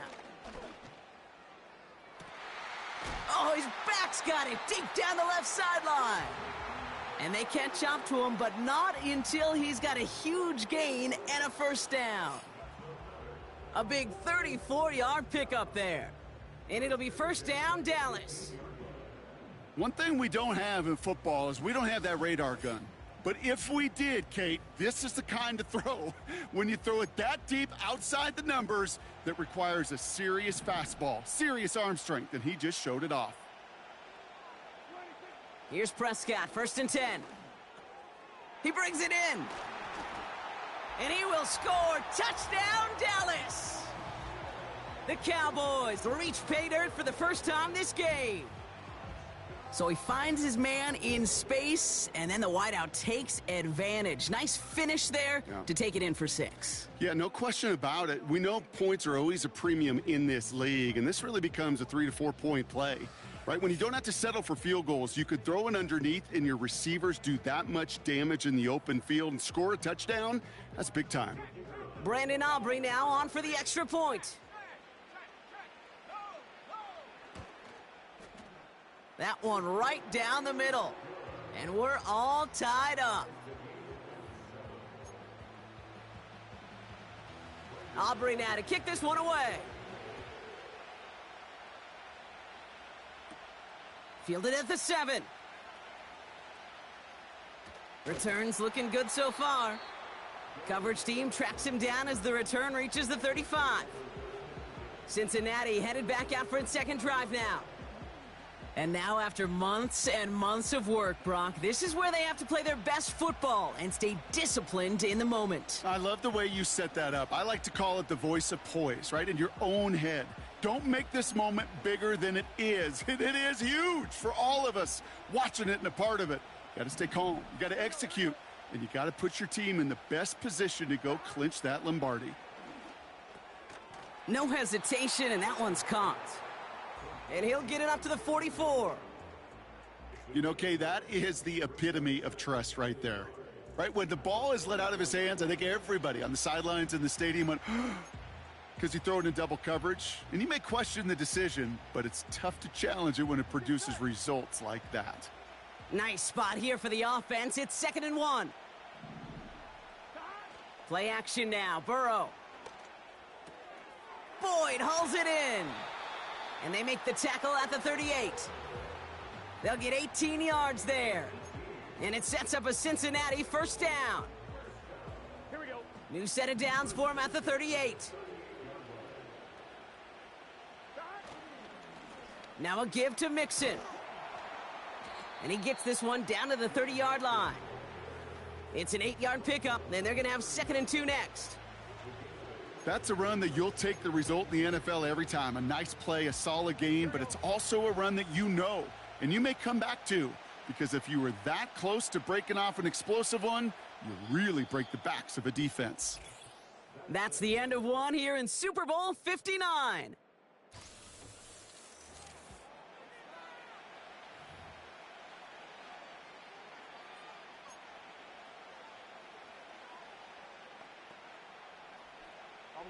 Welcome back. The team is set, so let's get back to it. Second quarter of Super Bowl 59 from New Orleans. They're looking at second and pretty short. Trying to find his tight end. And now it's 3rd and short.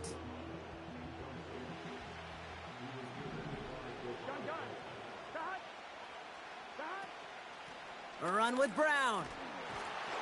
And he'll get it down to the 24-yard line. They get 6 and a first down as well. I don't know what it is, Kate, but I love 3rd down runs. I really do.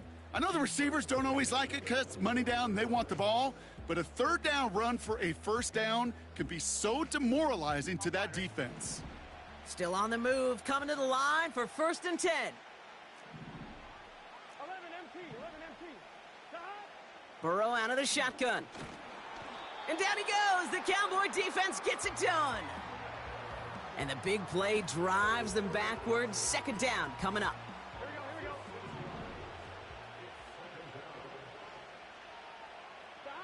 Another try following the sack. Couldn't connect across the middle. It's an incomplete pass. First time this game they've looked to him. So now it's going to be 3rd and long. Here we go. Out of the shotgun, Burrow. That's caught for the first. And they finally bring him down, but that is a big gain and a new set of downs. They rip off a big chunk of field, and it sets them up with 1st and goal.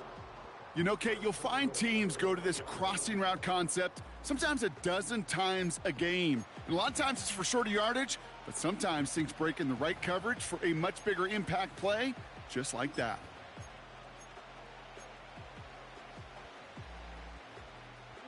This offense in position now. It's 1st and goal.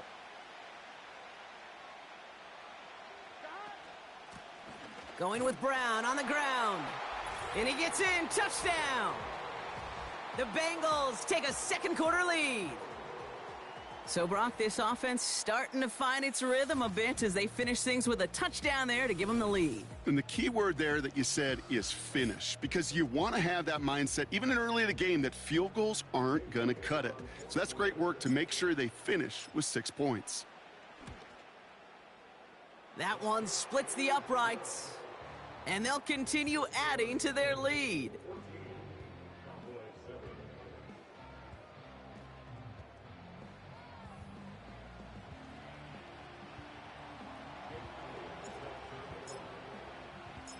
Elliott's all set for the kickoff.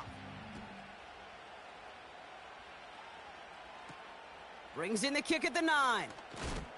And he gets crunched by a big hit right at the 25 to end that return. The Cowboys offense headed out there. And after the impressive drive we just witnessed, you gotta imagine that they are hoping to respond with something similar. Yeah, and I don't love to use the word can't, right? But this can't be a 3 and out for this offense right here. They got to give their defense a chance to catch their breath and turn some of the momentum in the building. Big gain, 14 on the play. And that's good for a Cowboys first down.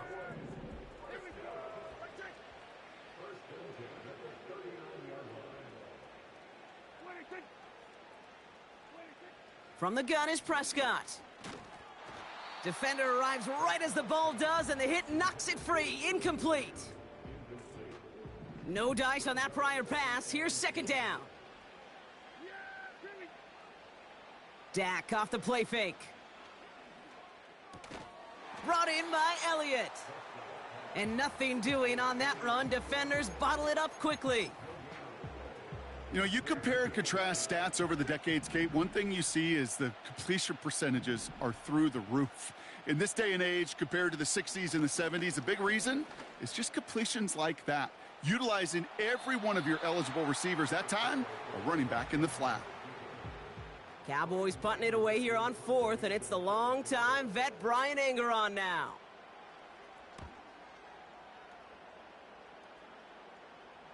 Oh, nice punt, and the fair catch going to stick them at the 7. The Bengals and running back Chase Brown getting set to begin another drive here. Drive starts out with a 1st and 10. And that lead they've got, Brock, they are never going to have to worry about losing it if they keep scoring every time they touch this football. Is that how it works? It surprisingly is. You know, if you have the lead and you don't lose it, you win. And that type of start, well, you wanted all 17 games of a season, but you're lucky to get it more than once. Got his target, it's Higgins. And as they bring him down, let's check the penalty flag.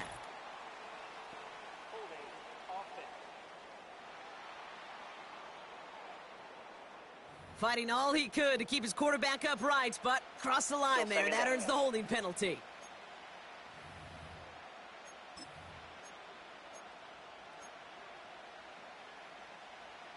Everyone's prepped. It's 2nd down now. Here we go. Running it after the penalty. And he found some running room for a nice gain. Give him 9 yards there, partner. A strong gain, and now a much more manageable 3rd and 4. Kate, I know you can see that smile on my face as we stand next to each other.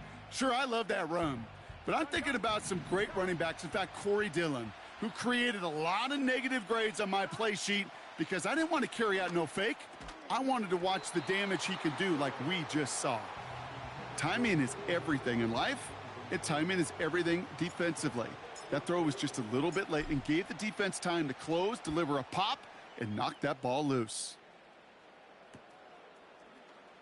Jukes out a one-stop, and they bring him down to put a stop to that return.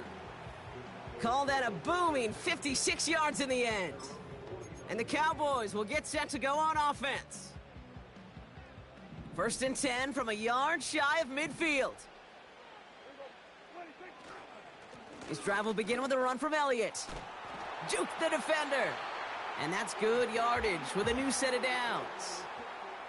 It's got to be so demoralizing as a defense when you go up against a running back who just keeps those legs churning like a piston in an engine. And that effort's contagious. This entire offense is getting a boost when he busts those tackles. And he's stopped at the 31-yard line.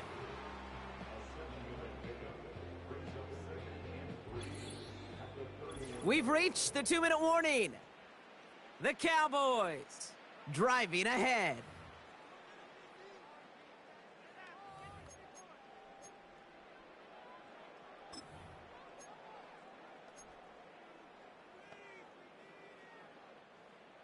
Second and 3 now.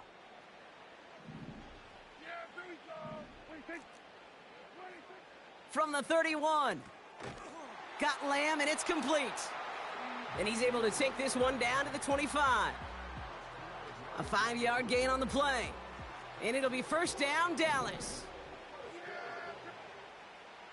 Prescott here from the gun.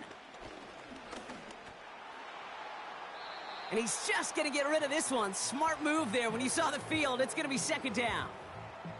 Everybody wants to play quarterback until a play like that. Almost no resistance off the ball and the defense ready to maul you. It was all he could do to get rid of it before he gets just clocked. That's complete to Juju. And they get this down to the 10-yard line before going down. 4 downs now to get in. Here's 1st and goal. Working inside the red zone. This throw is caught. And he's brought down real close to that goal line at the 1. The Cowboys signaling for their first time out. They'll have 2 left to work with before halftime. It's 2nd and goal. Elliott straight ahead. And he's caught behind the line for a loss. Kate, it's amazing how fast these guys are on the field and how fast your fortunes can turn. Second and short run, you're feeling good about yourself. But with a negative play, well, now comes a critical third down. Third and goal, Prescott. Flush down now to it. And he will score. Touchdown, Dallas. The Cowboys earn the chance to tie it before halftime. It's a Dak Prescott touchdown. That one right down the middle. And we're all knotted up.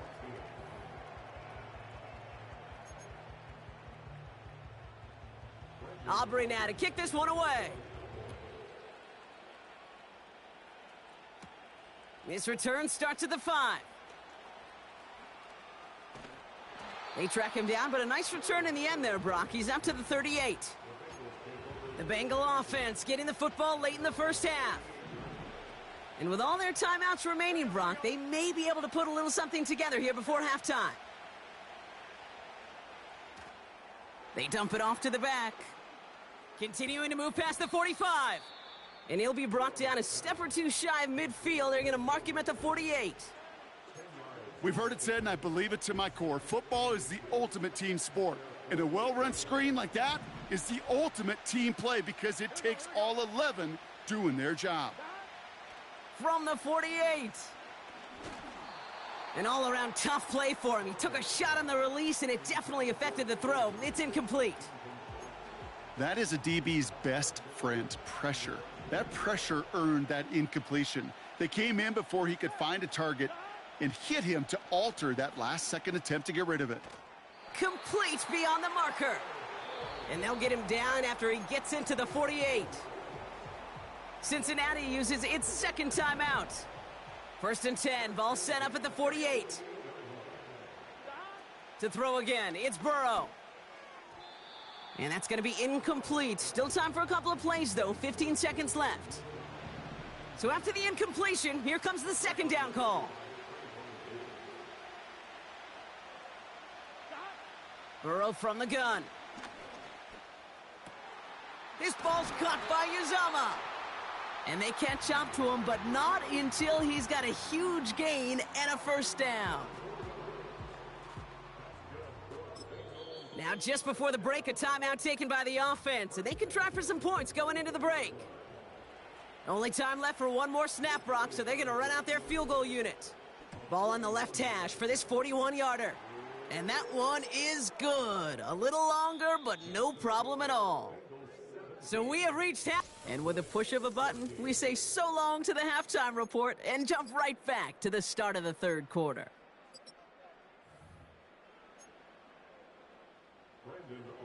Well, while we all enjoyed that halftime show, right, Brock? These guys were strategizing how to win that Lombardi. We're back underway in the Super Bowl. Oh, he's showing some burst on this return. Field flipping return as he brought it down on the opposite side of the 50. Oh, there's no question about it, Kate. That just infuses everybody. A little more bounce in your step now, both in and out of the huddle. And you want to pay off your special teams that sets you up for success. And he's short of the first after a mild gain. Give him 5 on that carry, bringing up second.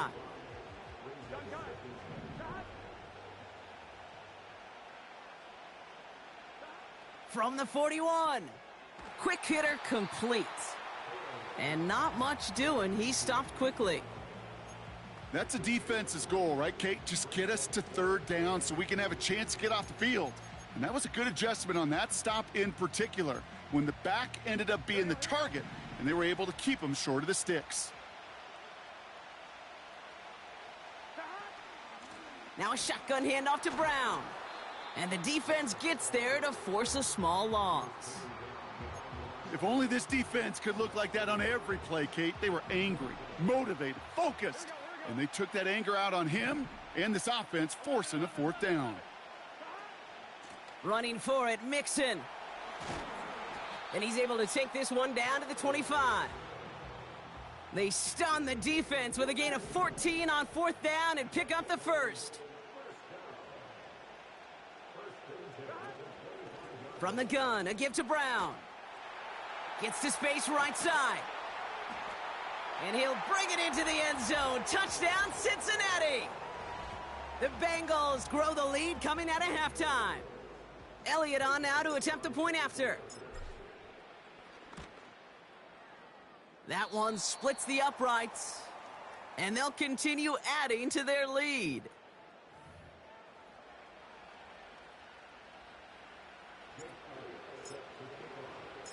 Elliott's all set for the kickoff.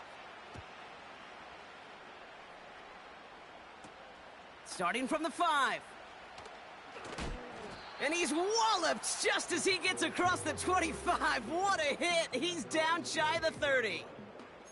Another drive coming up for this Dallas offensive unit. And they're going to try to take the lead back to one possession here after that last score pushed it up to 24-14. Play action, Prescott. It's taken in by Lamb. It's a gain of 21 yards to pick up that first down. They've run this 12-yard out route, Kate, at the combine, well, all the way back to last century when I had to throw it. In this throw, this is a big boy throw. This is a differentiator. Can you make that deep out throw on time, on rhythm, and accurately? Well, that was teaching tape right there. Down he goes. The Bengals got to him. And the big play drives them backwards. Second down coming up. Wow, it has been such a good day offensively for the guys up front. That's actually the first sack by this defense. And now comes the real question mark. Will it lead to more? Or will this offense learn a lesson and get back to the rhythm they've been in protecting? Just 1 yard. Could have used considerably more. That's going to bring up third and very long. Now here's Prescott. That finds Elliott complete. 3rd and 18 kills most drives, right? But they find an opening and hit it to pick up the first.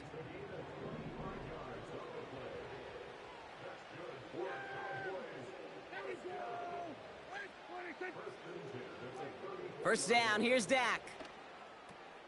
Throw complete to Lamb. And he pushes this down to the 22-yard line. Pickup of 12 on that play. And that's good for a Cowboys first down.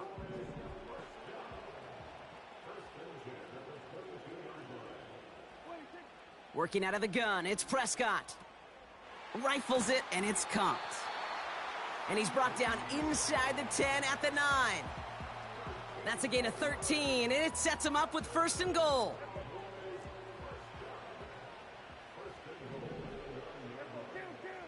From the red zone now. The throw is caught. And the defense waiting for him at the line, and he goes down. Man, the defense was all over that throw, able to stop it right at the line. They could smell that one coming, and they sniffed it out in a hurry. Dak throwing again. The back grabs it. And he's able to get it to the 2 before the stop. I'll tell you this, you don't want to make a living throwing into double coverage, but double coverage and still finding a way to beat the defense and haul it in. That's not a situation many players win, and there aren't a lot of quarterbacks willing to make that throw and trust their receiver to get it done. What a hit! He gets flattened to the ground. Held to no gain on the run, and that brings up 4th and goal. Well, this defense has risen to the occasion, and now, Kate, they put this offense in the unenviable position of deciding what to do on 4th and goal. They're going for it. Here's Prescott.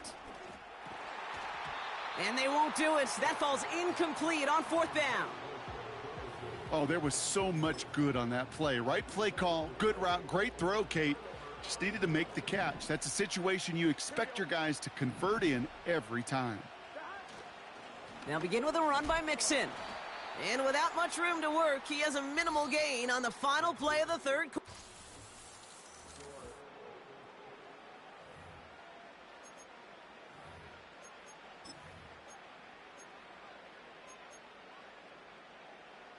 They'll come to the line here, 2nd and 9. Here we go. On the ground again with Mixon. And once again, he doesn't manage much before getting brought down. A gain of about 3, so a third of what they needed. 3rd and 6 coming up. As an offense in these situations, Kate, you could feel your own goal line, and you're not going to risk putting the ball in the air. So that means you're going to run it, and you're going to buy whatever breathing room you can. He has the first over the middle. And that's good yardage there with a new set of downs to boot. You want to become a quarterback's best friend, do that. Turn a short little gain, a short little pass into some yards after catch, and that quarterback will find you again.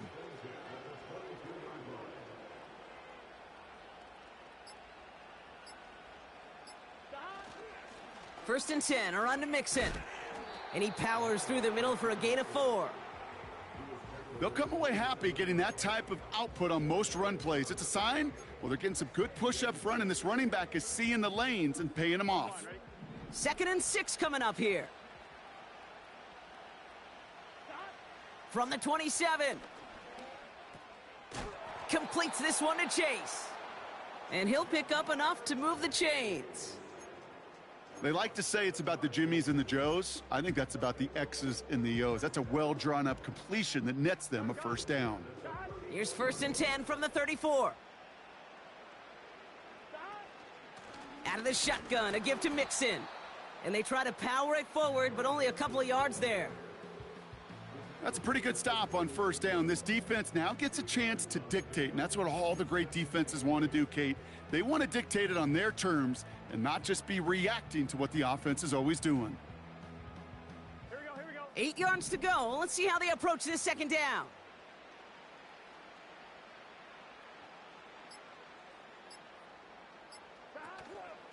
Straight ahead, it's Brown. And once again, he doesn't manage much before getting brought down. Give him about 3 yards, and now they're going to have 3rd and 5 to figure out.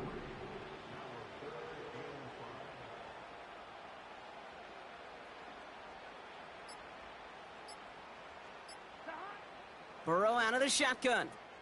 Tight end reels in the shallow throw. And he has it up towards midfield before he's taken down at the 47. Offense set for a 1st and 10.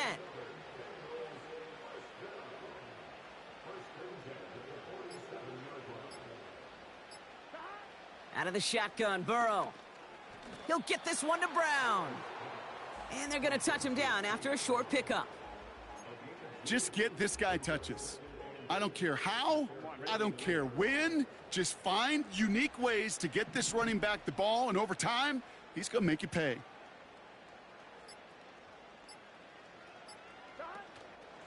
Brown on the inside give. And he'll take it past the midfield stripe and start the push into Cowboys territory. It's a 4-yard pickup, and they need the same now here on 3rd down. Here we go. So that brings us to the 2-minute warning in New Orleans. Bengals holding a 10-point lead. On 1, ready? 3rd and 4 coming up now. Here we go. Here's Burrow. Short pass caught by his tight end. And he's going to be drugged down, looks like at that 37-yard line. On 1, ready? All right, set now, 1st and 10. Here we go. A give now to Brown. And he's tackled after gaining a handful. Now we get another stoppage here, just 1:52 remaining. The defense burns a timeout. 2nd and 6 coming up here. 11 mighty. A give left side. Here's Mixon. And they bring him down at the 18-yard line. Final timeout taken by the Cowboys. And they are quite frustrated having to call that after giving up the first. And they'll kneel this down. There's still some time to bleed off the clock, but the important factor is that the defense is helpless to stop it. You could just run that clock down as far as you're able and take off every single second. On 1, ready? Lining up to take a knee on 2nd down.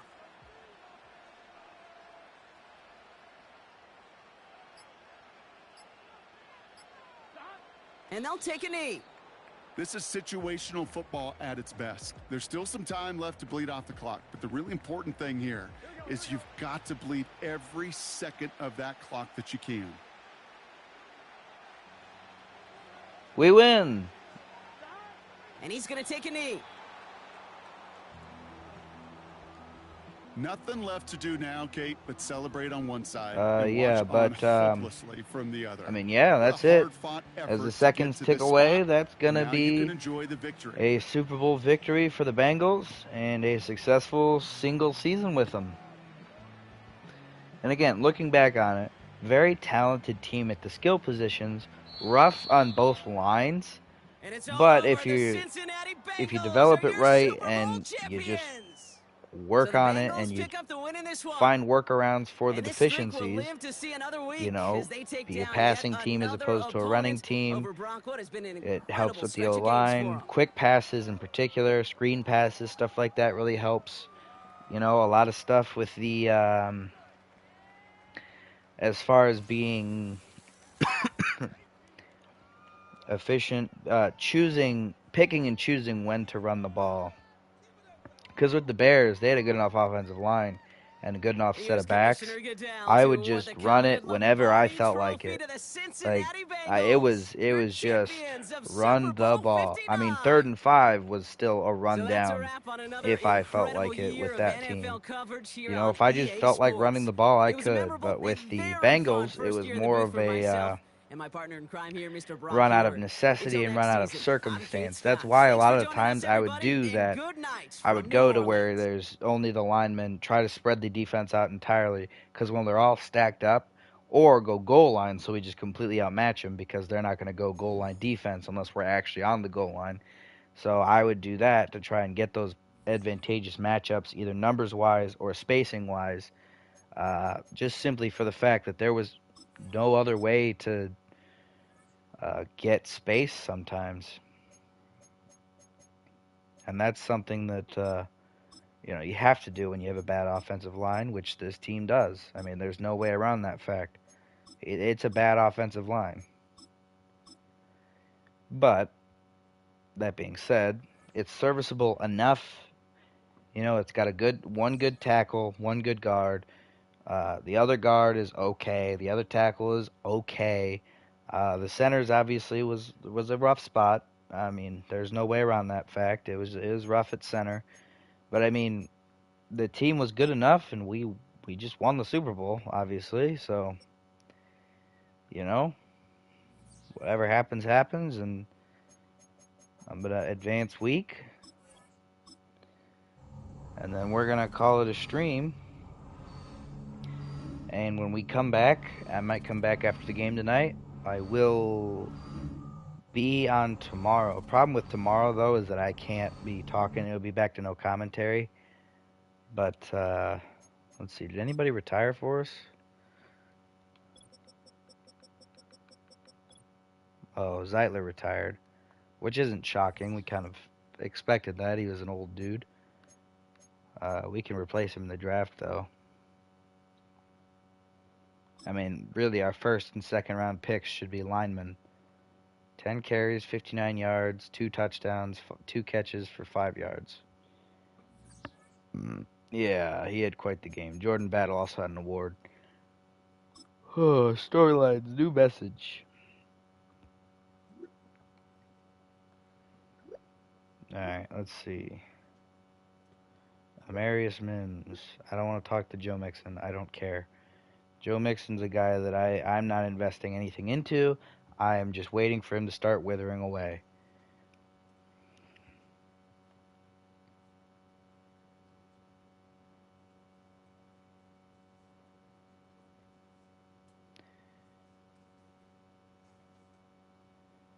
Oh my gosh, he's working on everything.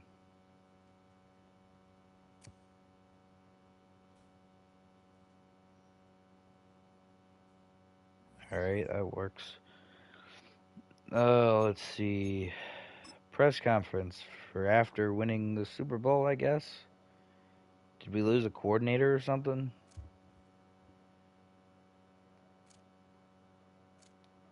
Hey, everybody. Coach, let's talk about the next few months. What's your plan for the upcoming off season? Make sure we win the draft. What does that mean? Oh my gosh.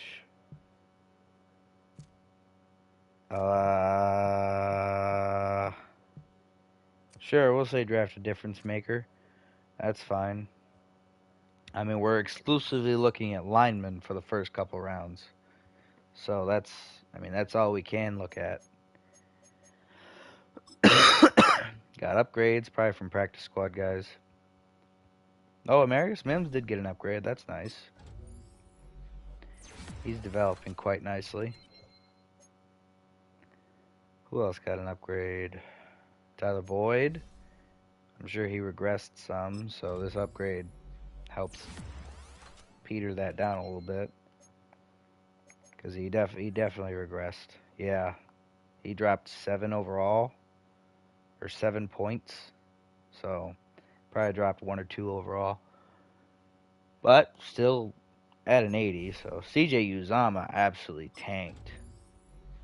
The morale boost is keeping him up for now. But he went down all the way from a 74. I guess he didn't tank that far. He only dropped 2 overall. But, dropping 2 overall when you're not that good to begin with is pretty massive. So, Yosivash getting an upgrade. He'll be on the team ideally this year instead of Erickson. Jackson Carmen getting an upgrade. Up to a 68 overall. And he's a guy that, you know, if we can't replace him, we can roll with it again. I mean, obviously he didn't kill us last year. And again, I'm not worried about it anytime soon. If we do come back and do a draft, it'll be well down the road after I've done several other teams. And this will be far from my mind. I'll have to remind myself what's going on, what we need, and everything. But, I mean, yeah, it's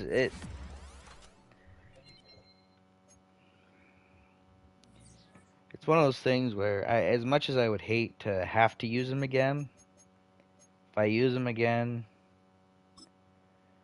then it is what it is.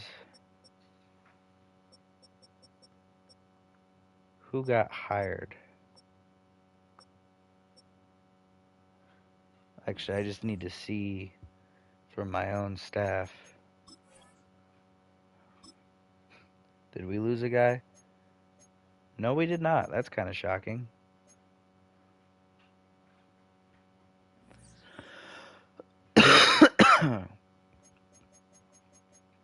I forget what week I moved it to for the Bears. I think maybe I went all the way to the draft, maybe? Or maybe I just left it here. Either way, I'm going to leave it here for now with the Bengals. Yeah, I'll pull up the recap and we'll end it on that screen. So, yeah, we win the Super Bowl. 14-24, Bengals win. Chase Brown won Super Bowl MVP.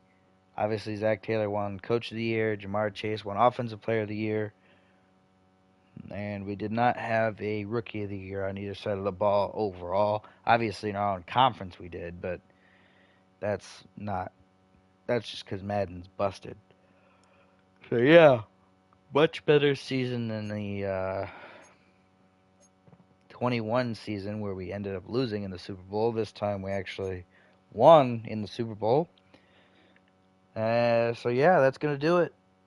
When we come back next time, it'll be with the Bills, and we will get on working with them, getting Josh Allen, trying to get him a ring with a team that I don't know how to describe yet, but when we get there, I'll have the words. So I will see you all then.